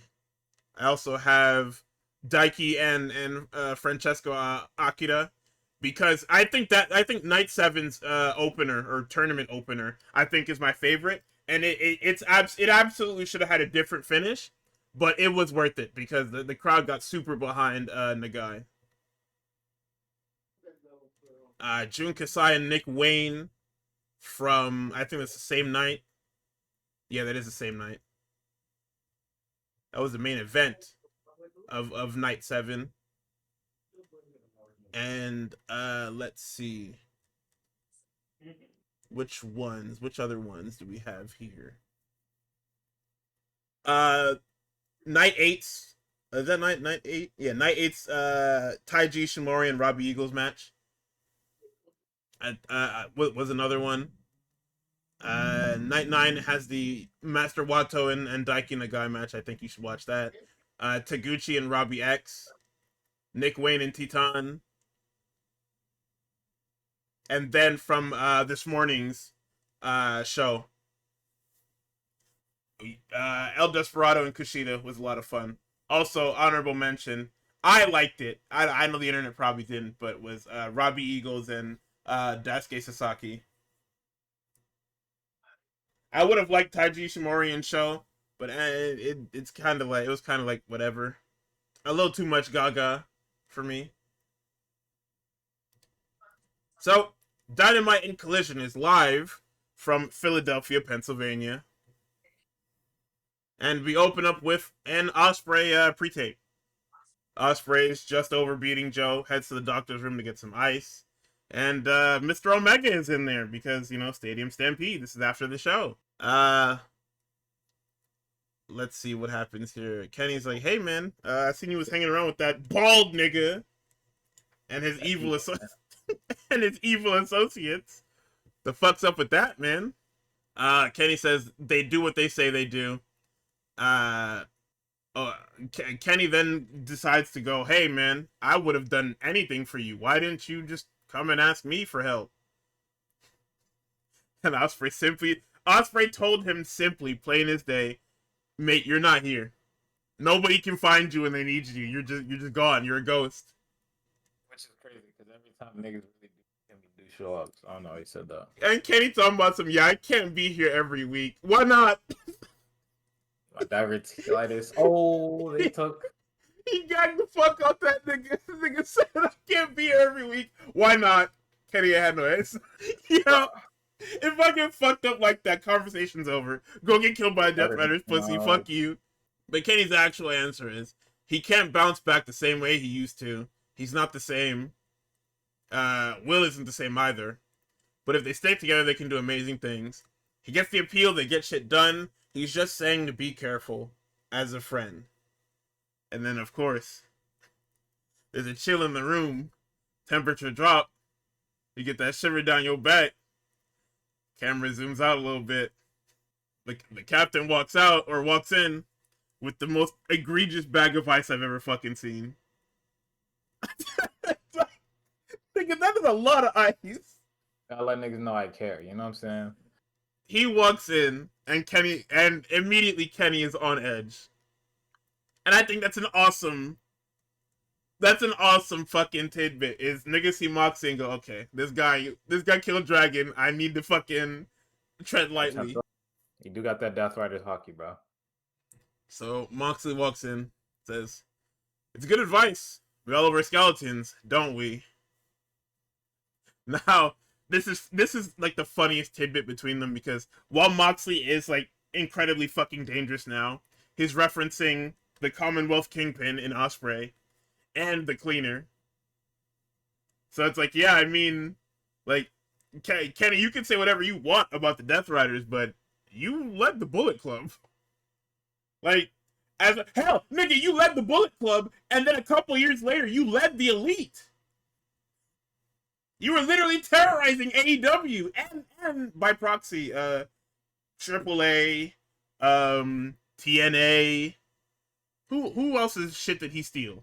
He stole mad nigga shit during that fucking belt collector era. But yeah, Kenny, you can't call Moxley out for nothing, because you're like pure evil, buddy. You being gay does not offset the fucking evil in your heart. Is there, and we all know it. He's just a silly little guy, man. Moxley says, "Hey man, truck's outside." Oh, you riding with these? Like that was like nobody react. I don't think anybody reacted to this, but that was the biggest fucking like hat drop of all, nigga. What do you mean the truck's out? You riding with these niggas? Like, for real? Like, I thought it was, yeah, you train with them and then you go your separate way. No, you were with these niggas. Like you were with these niggas. You were traveling with these niggas. Like, you were working together with these niggas. And then Moxie walks away. Omega says to call him, and Ospreay says not to give up on the world title, and then he says, yeah, you too. So then we get the most lukewarm promo of the night. I'm sorry, Jet, but this was not the one. No. I don't think it was bad. I said lukewarm. I didn't say it was bad. I said it was lukewarm. I didn't say it was bad. I mean, I think for Actually, I definitely did say it was bad, but still. Breaking news. I think finally, niggas nobody can complain about Philadelphia anymore, man. Because guess what? They saved this promo, bro. I mean, no. That you didn't save shit. Sorry. They elevated the promo. They didn't do anything. They did nuclear levels of heat. He didn't even have to say anything. Big ass, bro. Jet is just too fly, brother. So they recap Kevin taking out Darby at the end of Double or Nothing. Taz says he loves it. Fuck you, Kevin chants. Shut the fuck up chants. Oh my god, look at where my city has. Says he told Darby not to blow it, and he did. And then because he like, this is like super cutting it, but he floundered a lot before this. Like, nobody really cared. Like, they were just booing. It didn't matter what he said. They were just booing. And then he goes to the time old tradition of your local sports team. Yes, we fall for it every time. Yes, my city. And he says, yeah, Darby blew it just like the Sixers did versus the Knicks. And it's like, well, I wouldn't call that blowing it, but I hear you. Proud of niggas, man. We were on a generational run before that. Nuclear heat for your local sports team. So I mean, I guess he's an okay heel, I guess, right? He knows what to do. He knows the assignment, man. Just wait till the Graps start. He then decides to double down and says he decided he wasn't gonna trust the process anymore. Yeah, you're a sicko, man. Sorry, the Jet is just too fly, bro. What can I say? You're actually upsetting, man. What can I fucking say, man? He did what he needed to do. He had Max dead to rights. Asked the fans if he was a bench player. Another L. He says this, and they all chant yes. Like, what did you think was gonna happen? I mean, that one's okay, because it's like you want the crowd to say something. Right? They're booing. You don't need to say a fucking thing. You give them a yes or no question. Of course, they're gonna go with yes. You give them the instructions, like, You know what I'm saying? I don't think it was bad. I don't think it was bad. So Speedball comes out in his fucking pajamas. Like, son, I don't think there's a problem with the fit. It just looks fucking funny compared to how everybody else looks on this show. Like, Kevin Knight looks like he's going to a fucking Miami nightclub, and Speedball is here in his fucking church clothes. Not bringing up the process nickname, I'm hurt. So of course I have to skip that. But oh my god, Mike Bailey comes out here and the entire internet says, "What the fuck are you wearing?" Even niggas in the crowd say, "What the fuck is that, man?" Yo, niggas were frying Speedball for wearing his fucking Jedi cloak. Oh my god, nigga. This shit is so fucking fun. No, because that Joel Embiid shit is done. That's why. Morning, man. Come on. Come on.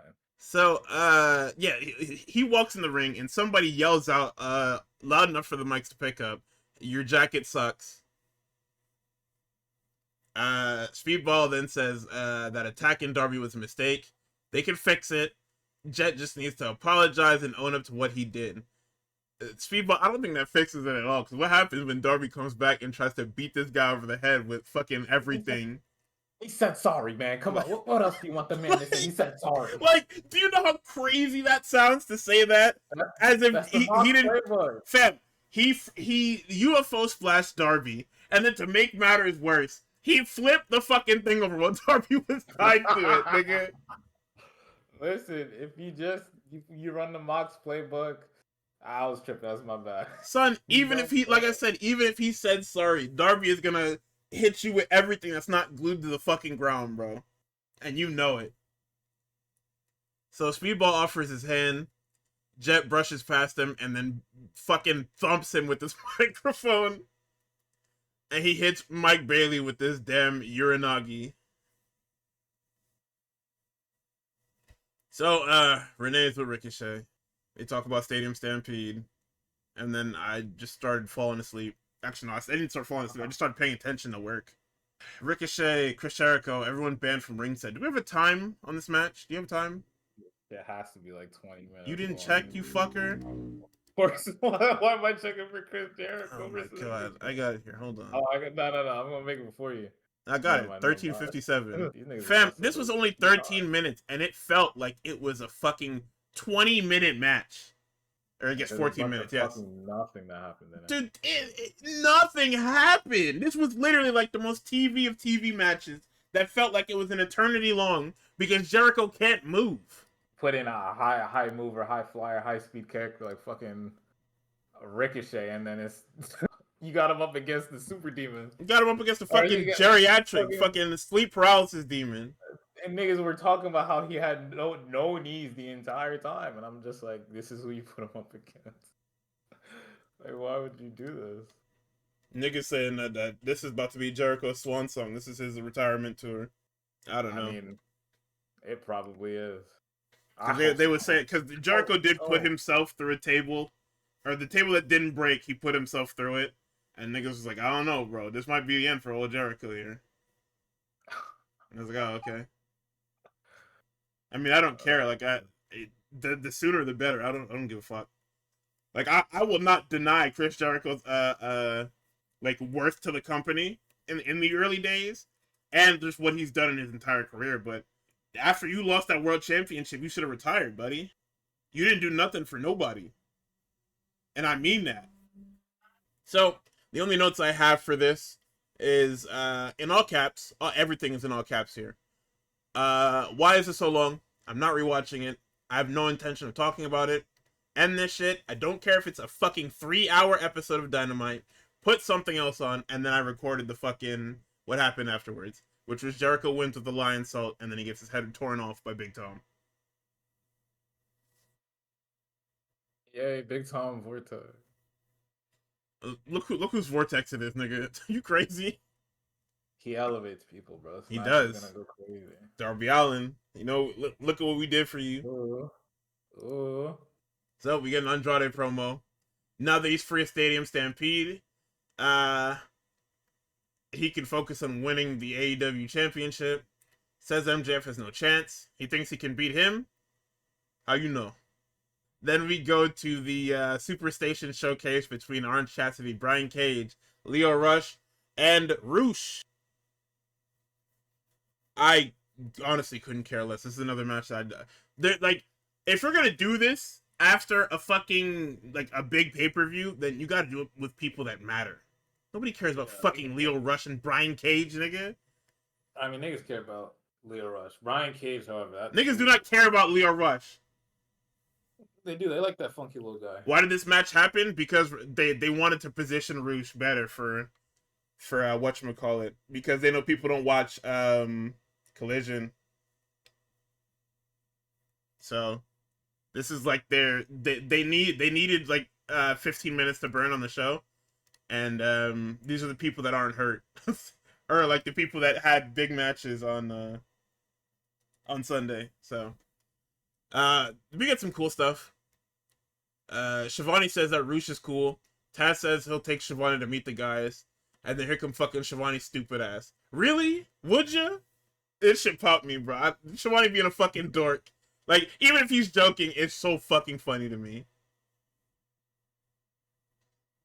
So, Romero and Archer come out to help Cage. They attack Cassidy. Jake Doyle's back. Roosh and Leo Rush are left alone.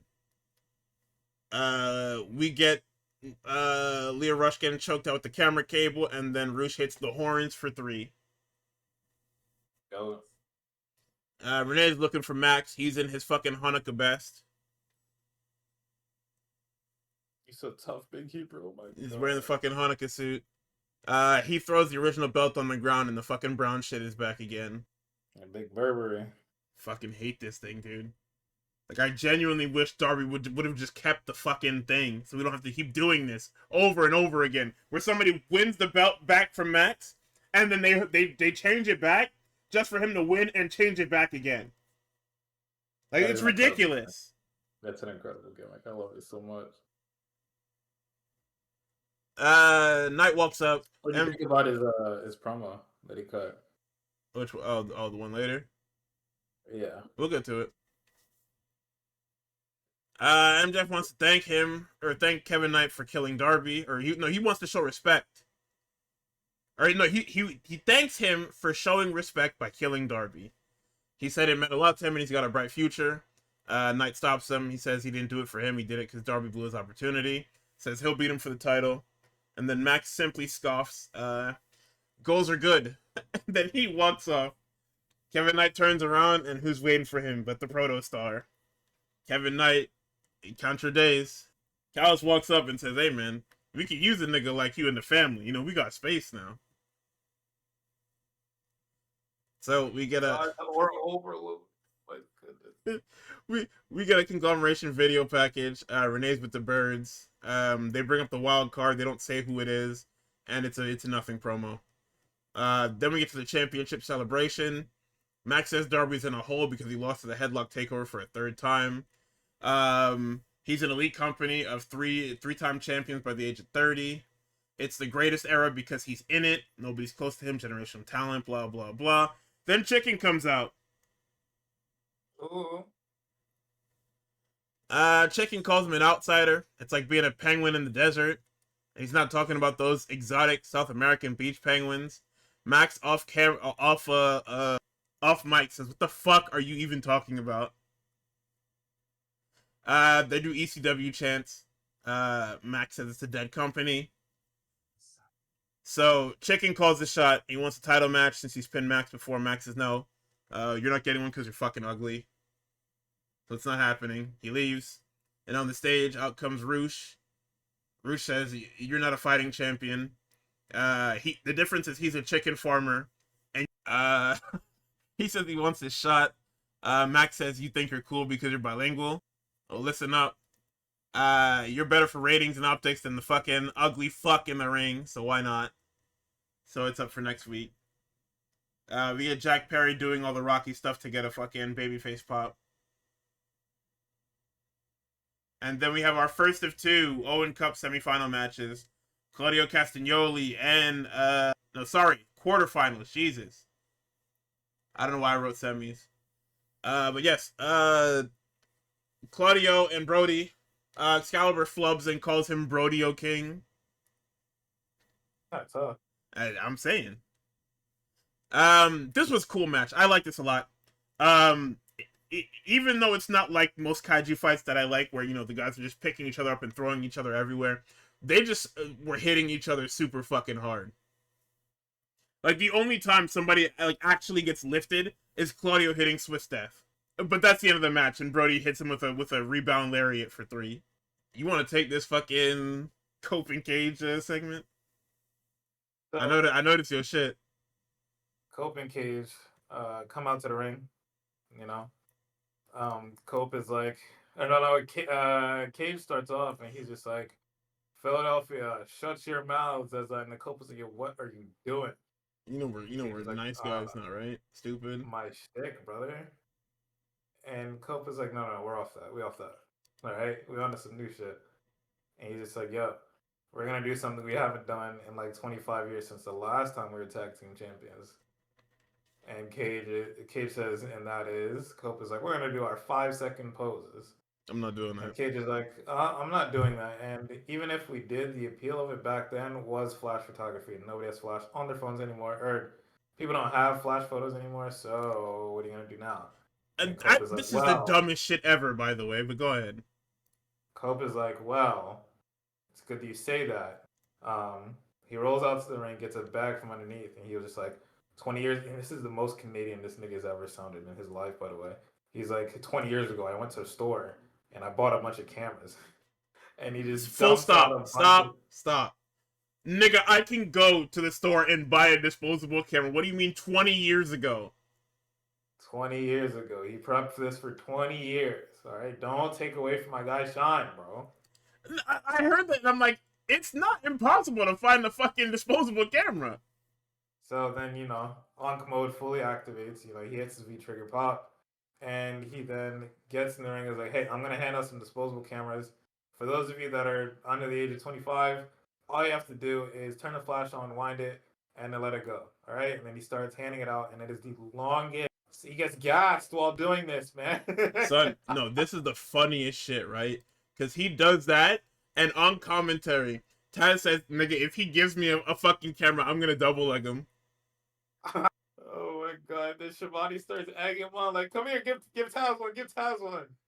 And he thought he was going to do it too, because he ran past him to go to the other side, but he gets back in the ring. They're about to do the pose, and who comes out but Clark Connors and David Finlay, and they're just like, all right, get ready to take your pictures, guys. And they start whooping the shit out of Cope and Kate. Like, Cope got hit once and was asleep. In storyline, they can cuss that nigga because he was asleep. They were looking at Cage with intent to kill, brother. They took everything to his goddamn arm. Them young niggas took everything from me. They took the shillelagh to his arm. They put his shit under the steps and stomped on it. They did everything. Son, when they did that, I was crying because he's already fucked. Like, what is your problem? Oh, you gotta make another miracle happen. Bro, that's so fucking funny. Them niggas fucked Christian up so bad.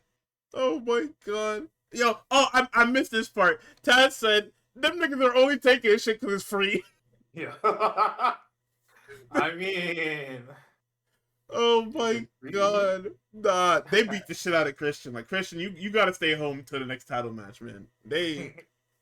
Your arm is in 3 million pieces.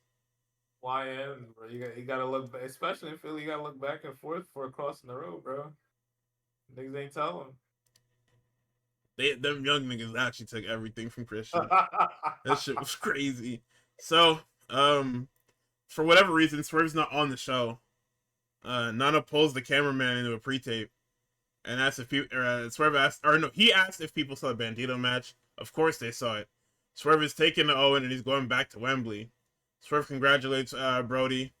Says if it wasn't for him, nobody would know Brody. He broke him into the business in 2016. And then he says that nobody knows what happened to Bandito or how he's doing. So, remember when I said that Swerve was going to blow his head off? Like, smooth off? And niggas got mad at me? and now Bandito has been like canonically fucking erased from Unfortunately, it looked really cool, so we have to allow it. But yes, he did get his head blown off. like niggas got mad at me, but canonically Bandito is like proclaimed dead after that match. Yeah, a little bit. We get Ty J thing. Mind you, Bandito was wrestling yesterday. Where? I love when Swerve Strickland lies. Where's that? No, where's that? It might be Consejo Mundial de Lucha Libre. That's not canon. Oh. There was AEW niggas on that show? What AEW niggas was on that show? Hello? Because you know, them CMLL matches only canon if A, there's AEW talent on there, or B, if we talk about it. I guess what we not doing. Darn. In AEW canon, this guy is fucking finished. Fucking Nana and Swerve terrorism. So, Speedball gets a mini promo here. He says, "All right, man, you made your choice. I'm gonna whoop your ass next week." Boy, you were about to get blown out of your fucking little socks that you got. Why niggas hate Speedball promo, man? Y'all like video game NPC? That's kind of fucked up. Like, why did you frame it like that? I mean, it's like that's what I think of. I think of just like a standard person. Not everybody has to be. Listen, I love you guys, right? I don't think everybody got to be crazy on the mic. And I didn't say this earlier. But there's levels to being crazy on the mic. Like, when they were saying that, they were more so talking about, like, speed. Like, I could understand if they were talking about, like, what he said. But, I mean, like, in this backstage segment, what is he supposed to say? That realistically, it's to build to the match next week. What am I supposed to say? Yeah. Hey, man, you thumped me with a fucking microphone. I want a match with you. Like, that's all he had to say, and that's what he said. Like, I don't understand what else. It's not like he was out there floundering, cutting a 5-minute fucking promo to dead silence. Like, it got across what it needed to get across. Like, can we start being honest? Like, niggas were trying to call him Ricochet on the mic, and I'm like, yo, what the fuck? They were trying to call everybody Ricochet on Mike Wednesday, all right? I understand that the Kevin Knight shit was like slightly buns. Like, I'm not. I mean, it was buns in terms of substance, and he didn't say anything. But I don't think the delivery was terrible. I mean, the delivery was terrible because it was buns. You see, you get how that works? No, I don't. It's just the material. I think the material is just whatever. It was sports team. It was I did what I had to do, and then he explains what he had to do. And he was just like, you niggas not gonna get it. We'll come back to this in a little bit. Yeah, but you ain't have nothing for me to hang on. Like, that's what people were looking for. People were looking for like a phrase or a something for people to hang on. I mean, it's the same thing he's always been though. Like he has always been this really cocky, like I'm better than all of you type of character. And that's so when he turns heel, it's not like he's gonna be I'm more better than what I was 2 minutes ago. That's what I would have been. Shit me. I'm not the same Kevin Knight from 7 days ago, boy. It's a new one. He said. He said I told you. I told Darby that don't let the jet down. Don't let the people down. That is what he said. So next up, in our other Owen Cup quarterfinal. Our last one, sorry, our final. This is also the main event of Dynamite, by the way. Like, I didn't fucking realize this because nobody said anything. Like, you would think they would want to differentiate the fucking shows, but I didn't know this was the main event till it was over. Like, it's crazy because what was the fucking quarter hour? The quarter hour was MJF, or not quarter hour. Sorry, the top of the hour was MJF. Is what that had to have meant. So, I mean, I guess, right? Anyway. Mark Davis and Jack Perry, you've seen this already. This nigga got off this fucking bus and couldn't even rip his shirt right. This nigga ripped his shirt and it, like, stopped ripping, like, a third of the way through. And he just made a mess while he was walking to the ring. So, Davis attacks him. Yo, Davis comes out and looks like that one redhead nigga off of Venture Bros with that fucking eye patch on. This shit was frying me. So, Jack Perry takes his eye patch because he's a fucking cocksucker. Taz tries to give Callis his flowers saying, you've built, like, one of the greatest stables ever. Callis says, yo, tweet that shit out for me, big bro. Nigga said, yeah, you gotta pay me for that one, sorry. Nothing happens. Davis tries to go for a close your eyes and count to fuck, but nothing. I guess Jack Perry gets out of it. He tries to top rope something or other, but he slips on the top rope. He took this fucker's shoes off, right? Like this nigga did a tope or whatever and came out of his shoes. Or no, so, I think he got slammed on the apron and then came out of his shoes, and then that nigga just took his socks and shit off, which is like fucking weird. But anyway, we get the second rope pile driver for 3, and then this is where the feed flickers out and flickers back in, and I'm like, oh, I literally wrote in my notes, oh, I guess that was the Dynamite main event. Collision is on now.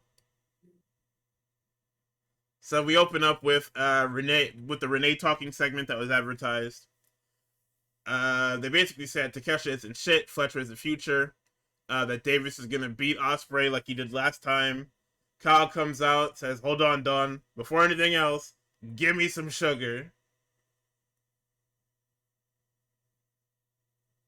A little crazy. No, it's not. A little crazy. Says people ask, how is Kyle back so soon? He's a genetic anomaly, the picture-perfect performer, and as of today, he's 100% cleared for in-ring competition. He rushed back to cut the dead weight of the Callis family. He's been trying to hold the family together for a year. Takeshita tried to drive a wedge through them. The second he was out of the way, Takeshita did what was best for him. Says he never cared about the family. Says Takeshita never cared about him. That nigga said, what? And hey, that nigga was right to say so. Cause that was crazy. That was a crazy lie. You see how niggas lie? Nah. That's how you know this nigga was a cheater. He lied so effortlessly. That shit was crazy. Like that's how you know that the Proto Kata shit was on purpose. Cause he actually didn't even think. He literally got on the mic and just started lying. Yes. Of course. Like I said, true cheater. White boy 2026. I mean, that. For now. Chill out. I'm just saying. Chill. So, he said he wanted to bring Takeshita to the top with him. Proto Cheetah running the world. That's never gonna happen now. Calls him a selfish prick. And then niggas is saying, fuck Don Callis. Mark Davis gets into it with this nigga. Hey, fuck you!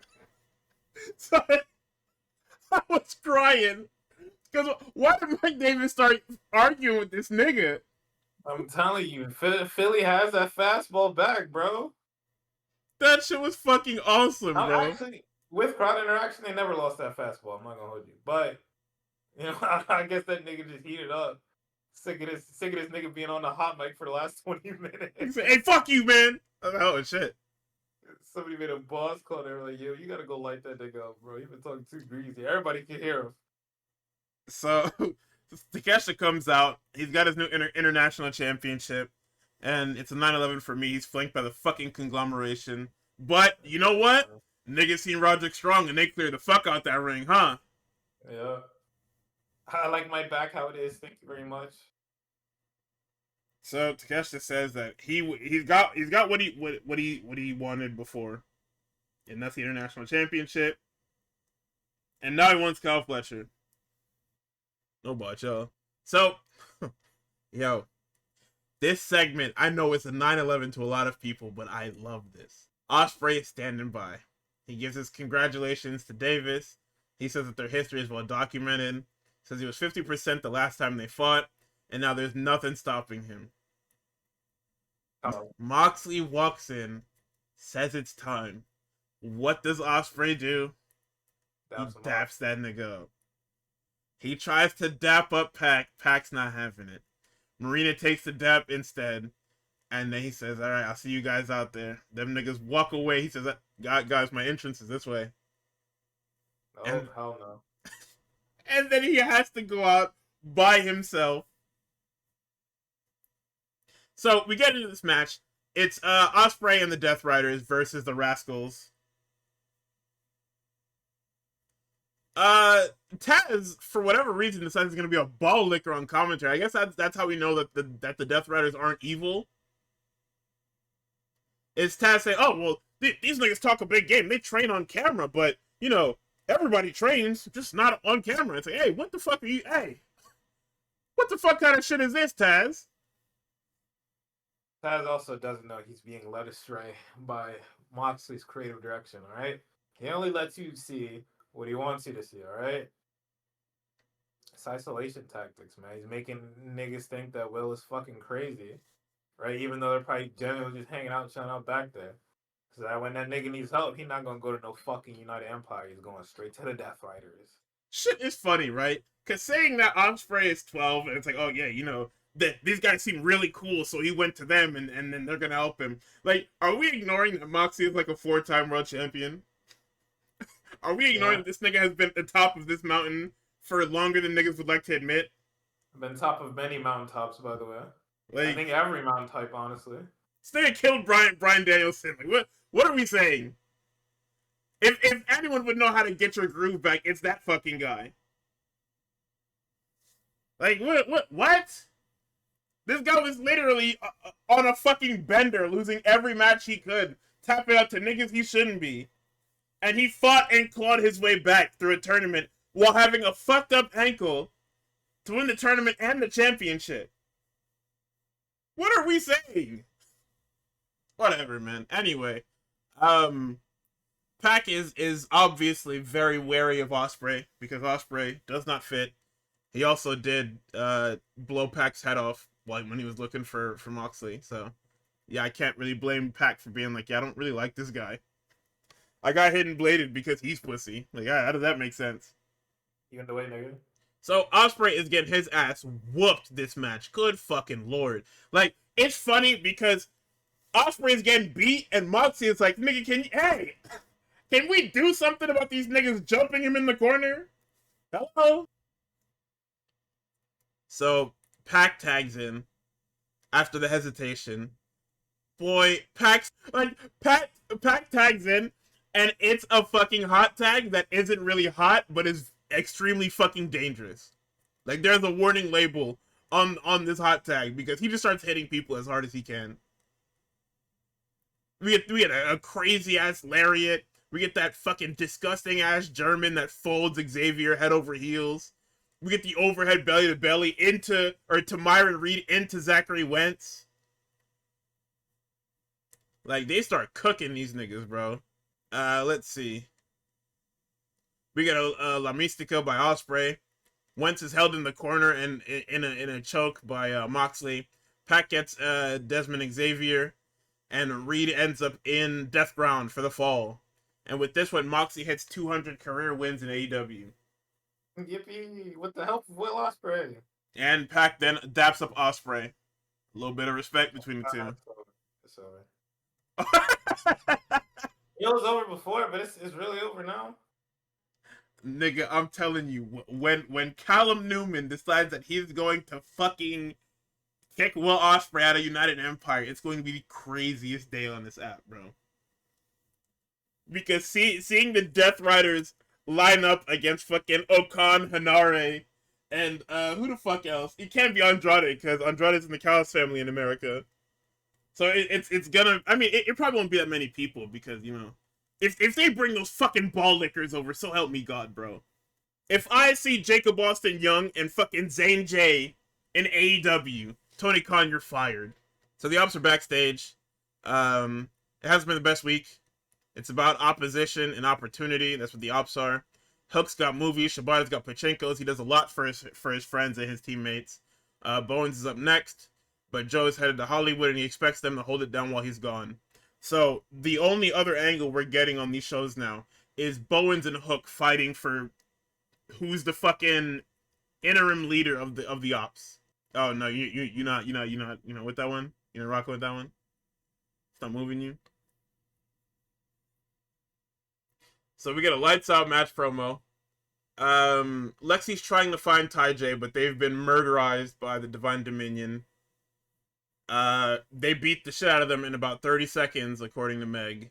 We got Andrade and Ace Austin. This is an awesome match. Let's see. We get a twisting T. Harris off the top from the apron. Austin squats him into a Death Valley for 2. Andrade escapes a second rope fireman's carry and hits a sunset bomb out of it. We get the springboard Tatsumaki from Austin. He's looking for the fold, but he gets the feint elbow into the message for 3. Very, very solid match. Now this fucking Statlander and Shida lights out street fight. I don't get it. Nothing that happened between these characters warrants a lights out street fight. Like, I get you needed a match to main event this show, but like nothing, and I mean fucking nothing, warrants having this match. There's nothing that Shida did in the last 3 to 4 weeks that warrants having this match. So, we get a penalty kick by Shida. Shida walks to the back. She brings out a fucking bicycle. She runs over Stat, hits Stat in the face with the damn bike. This is where Taz chimes in and says the same thing that just happened to Stat happened to his guy Joey Tucalamundo. Excalibur then brings up the Yakuza reference. We get a bunch of things in the lower third. We get Divine Dominion versus Ty J in an eliminator. Conglomeration versus the Callis family on Collision. It's not much here. We get an eye rake and a running knee by Shida. We get the katana. We get the light tube brick to the back, and Stat kicks out at 2. We get Stat breaks a kendo stick, stabs Shida in the forehead with it, and we get Saturday Night Fever through the table on the outside. And back in the ring, Stat is hesitating. She doesn't know if she wants to kill the person who she challenged to the death match for whatever reason. And then Harley Cameron decides to reinsert herself into this feud. I don't know why she did that. And says, "Oh yeah, you should use it, Stat. Use it. And then Stat wears her out with the kendo stick, and we hit Saturday Night Fever again for 3. So, what is Harley's role in this? Is Harley accepted by Statlander again? Because the whole point was Shida was bullying Harley and Stat didn't care. So, why does Harley want to be with Stat, even though Stat didn't defend her against the bullying? Hello? Somebody whooping her. I just don't understand. I got the power level for it, but real still when Hugh Jackman jumped and the robot threw the punch for him. That's what we're gonna do with Harley Cameron. Yeah, yes. It sucks, man. But it's sick on people that are against me, like you're my attack dog. Shit was cool though. The match was cool. I mean, yeah, it's a garbage match, and I didn't expect the bike and the Yakuza reference. I thought that was cool. But other than that, I spent the whole match thinking, nigga, this came off of Shorty hitting you in the back with a kendo stick, trying to win the match. In a 4-way. It's legal. It's not even like she did it. She cheated or anything like that. There are no disqualifications in a 4-way, and you challenged her to a fucking death match and killed her. Unless this leads to Stat being evil again, which I doubt. Yeah, but if that's the case, why isn't she evil with Shida? I don't know. We already did this fucking paranoia Statlander thing. We did this literally like a year and a half ago. There was a better place for it too with the Death Riders. Actually, not even a year. Oh no, it was a year and a half ago. But yeah, we did this. We did this already. Why are we retreading it? You said what? I think it was a little less than a year ago. No, because I'm thinking about them niggas reconciling at the end of the year. That's what I was thinking of. But I think Stat actually being evil was like a year and a half ago, if not 2 years ago. What event was it that Tony lost the title? Don't ask me that, man. I don't fucking remember. Was that Full Gear? Chat room? No, that was in the summer. What's in the summer? All Out. Which is what? Like, we're coming up on All... no, we're All Out is fall.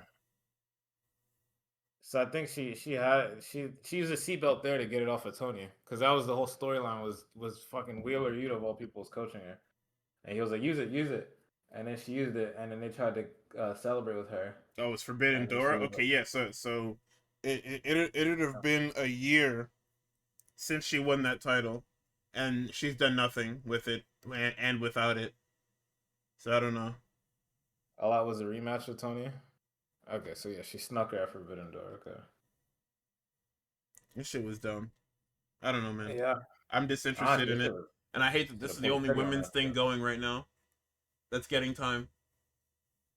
Yeah, don't The worry, the big Owen Hazuki tournament has a bunch of fucking wild cards in it, and I'm supposed to pop. And Persei gonna feed you tonight. Don't worry, big bro. That's not even They're the gonna put you match. on. Well, Persei's on commentary. Yeah, there you go. Because we got a woman on commentary for the first time since Statlander last year. Oh boy.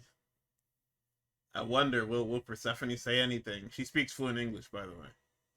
But will she I have hope the anything to niggas. say other than commentary feeding her things? I hope so. Nah, don't worry, she got me. Nigga, I hope so. She got me, bro. Because right now the women are literally just fucking spinning their wheels.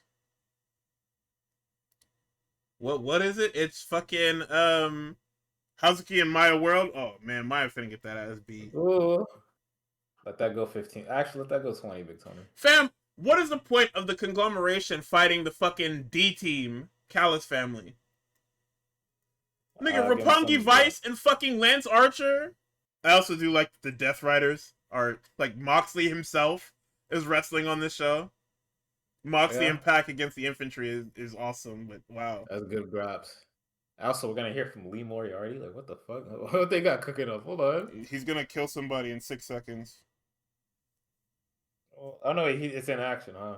Yeah, he's gonna beat up a fucking enhancement talent, and then we're gonna just call Hold it. on. That means we're leading to something, Lee Moriarty. That Yeah, time of it's gonna be year. that TNT championship. No. It's something bigger. Somebody Something on the bigger. timeline. What? Somebody on the timeline put something great in my brain. Right? Oh, the Moxley That nigga thing. no, they said Lee Moriarty, Zack Sabre Jr. at Forbidden Door. Okay, but we're Yeah. not building up Forbidden. I mean, Forbidden Door is at the end of next month, but we're not building that yet. We're gonna wait till like 2 weeks before and then build No, it. no, no, no, no, no, no, no, no, no. We gotta do it now. I need that match.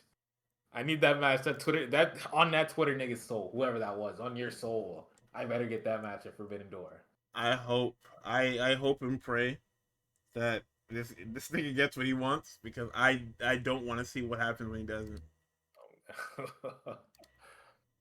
Oh my god, please, bro. I need more technical graphs, man.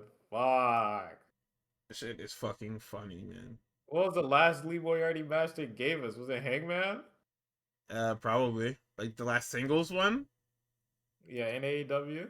Yeah, it's probably Hangman. Ah, hook me up, Tony Khan. Well, let's Oh, when see. you hanging. Moriarty's last AEW match was scrolling. What the fuck? What the fuck? That don't even make sense. What? Nah, I scrolled and I seen the fucking what's the shit? The damn IWGP heavyweight title number one contendership 4-way. Ooh. Oh wait, no, that's not what this was. This is mislabeled. This is a damn what is this? This is damn submission, whatever the fuck it is. Technical spectacle. They just labeled Oh it yeah, wrong. to fight winner fought ZSJ.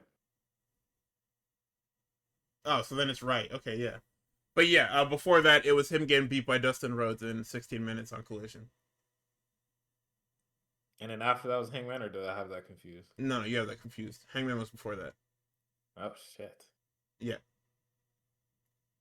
last Oh. that like that is the last singles match that he had on an AEW program was Dustin Rhodes.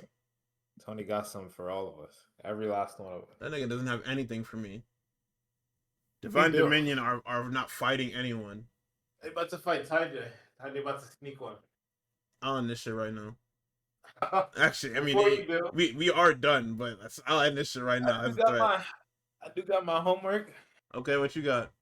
this week because I was so moved by the Samoa Joe Graps that I saw in person, and because Ospreay said that shit about one of Samoa Joe's matches being so influential to him. I was like, you know what, I'm gonna watch, and it was on YouTube too. It was crazy. I watched Samoa Joe versus Kenta Kobashi in Ring of Honor wrestling. Niggas skip the entrances, go fuck yourself. But good God, what a match! It was tough, huh? What a fucking match, man! I was just so moved, bro. Um, it's all of this like homework run I've been on of just watching matches that aren't WWE related but are etched into history as like some of the greatest matches ever. There is like a running theme of just like niggas wrestling the match first, understanding the caliber of opponent that they're going up against, right? So it's Joe and it's Kenta. Even if Joe has the advantage, he's gonna press the advantage. I'm gonna hit you. I'm gonna put you on the outside. I'm gonna throw you into shit. I'll get reversed. I'll get thrown into shit. But I'm not gonna try to pin you. All right? I'm not gonna try to pin you just yet. I'm gonna wait till at least like 15 minutes in, and then I'm gonna try. Because he Um, knows who that nigga is, so it's just he like knows who that nigga is, it's bro, not and happening. it was awesome hearing people cheer for Kobashi. Right? Niggas were cheering for Kobashi more than they were cheering for Joe. That's hard. That don't happen too often, let me tell you. Um, but it was just fucking awesome. It was such a good match, and it gives you that feeling you get when when niggas post that fucking Big E clip and niggas going two big meaty motherfuckers slapping each other. Right? Not exactly those same words, but it's like that's what the niggas talking about. It just two big ass niggas just going at it. Fucking Joe actually slapping that nigga Kobashi in his face. Not that fake shit. A real ass slap to his fucking face. Like I was fucking moved, And bro. that fucker's got oven mitts for hands too. It's insane. Holy shit. Like actually like took that oh god. Joe hitting this nigga with a fucking muscle buster. I was living for. Um niggas not in the crowd, but like fighting so close to the crowd, throwing each other in the fucking barricades, messing that shit up. I, I don't know. I definitely just made for my first like Kobashi match. I was like, this this nigga lives up to the aura, bro. Nah, yeah, he's tough. Like super, super I duper was tough. niggas hockey was on 10. I was like, whoa.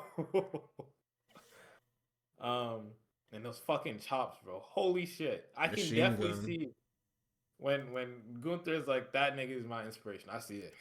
I fucking see it. I Big miss that hands, nigga, bro. heavy handed. You know what it is. I might have to watch that little match he has with Codell. Oh, sorry, let me not say that. With Cody, just Cody. That's Whatever crazy. shit I was about to call him.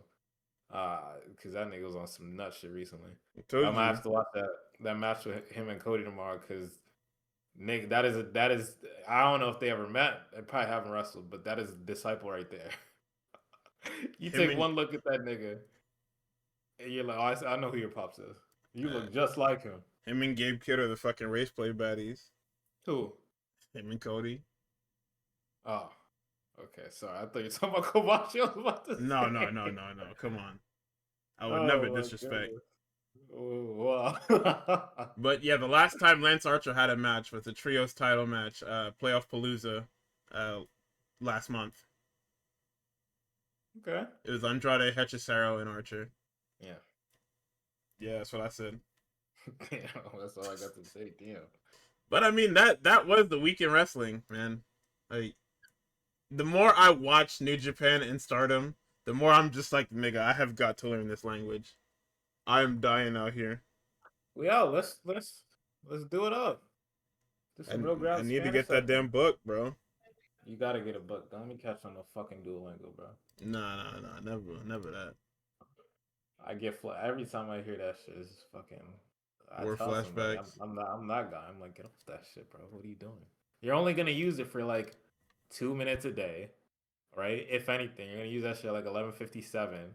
I gotta keep up my Gotta keep streak. my streak up. Come on, man.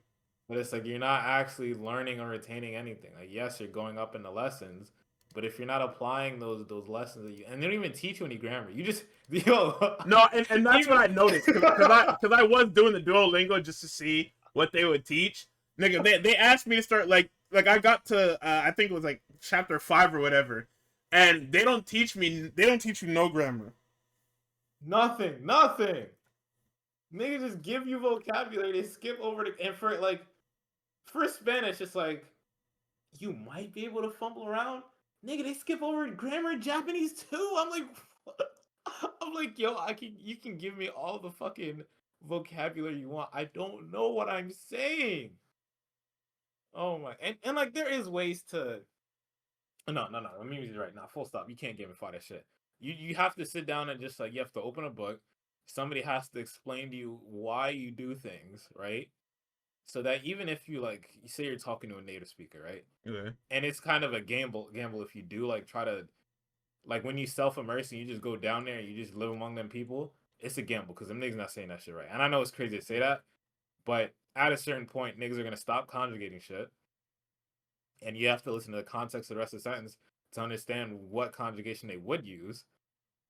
So it's like you deadass have to learn the rules before you break them. Like you have to know what you're talking about. And I know it's tough to self-study with a textbook because all right, what if I have a question? What do I do? Nigga, look it up with a search engine. It's probably not Google because Google fucking with niggas now. But you just gotta Not look. You now. gotta Google look. was always fucking with niggas. You gotta hit the YouTube. You just gotta see what. That's when you start trying to emulate native speakers. Where it's like, all right, I have a question. How do these people? How do they do it? Right? And it's like, even if you're wrong, you at least sound natural. You don't want to sound like no fucking. You don't want to sound too much like a foreigner. Like there's no way to get that foreigner stink off you, unfortunately. But you hit it well enough. Like what was the fucking video I saw of what was it Ludwig and Penta singing something? Nigga, I watched that video. I would have thought Ludwig lived there his entire life. He was fucking it up. He pulled Penta in to start singing. Like I was like, what? That shit was tough, nigga. I was like, what? Nah, that nigga got the mandate, bro. Oh my goodness. That's crazy. No, I'm definitely getting this book though. What an aura gamble, but no, we out. We learned that shit. We gonna do a Graps live from Arena, Mexico. I'm lying. Wait, I'm lying. Spanish nigga? Huh? We talking about Japanese. Arena, Mexico. We talking about both. Tokyo Dome, Rockland Hall. We can do both. I mean, I just need to dust off my textbooks. I gotta buy new textbooks for Spanish. I mean, yeah. So either way, we'll be out there. Graps live. I mean, they might kill us with the TV Asahi deal. We try to go on IG Live for fucking for Graps. They might put a bullet in our heads. Yeah, niggas gonna come stomp me out. Oh my god. They gonna send Hiroki Goto, put a hand on my shoulder, I'm just gonna close my eyes, man. I already know I'm gone. Hell no, man. Back up, big bro. But anyway, I was just leaving, but all right, yeah, go. That's this week's Real Graps. We will see you hopefully in our regular time slot on Thursday. As for this recording, y'all have a good night. Godspeed, and hit all the likes and comments and whatever. We do want to hear from you. We want to know what you think. And to reiterate, y'all have a good night and Godspeed whenever you're listening to this. Peace out, y'all.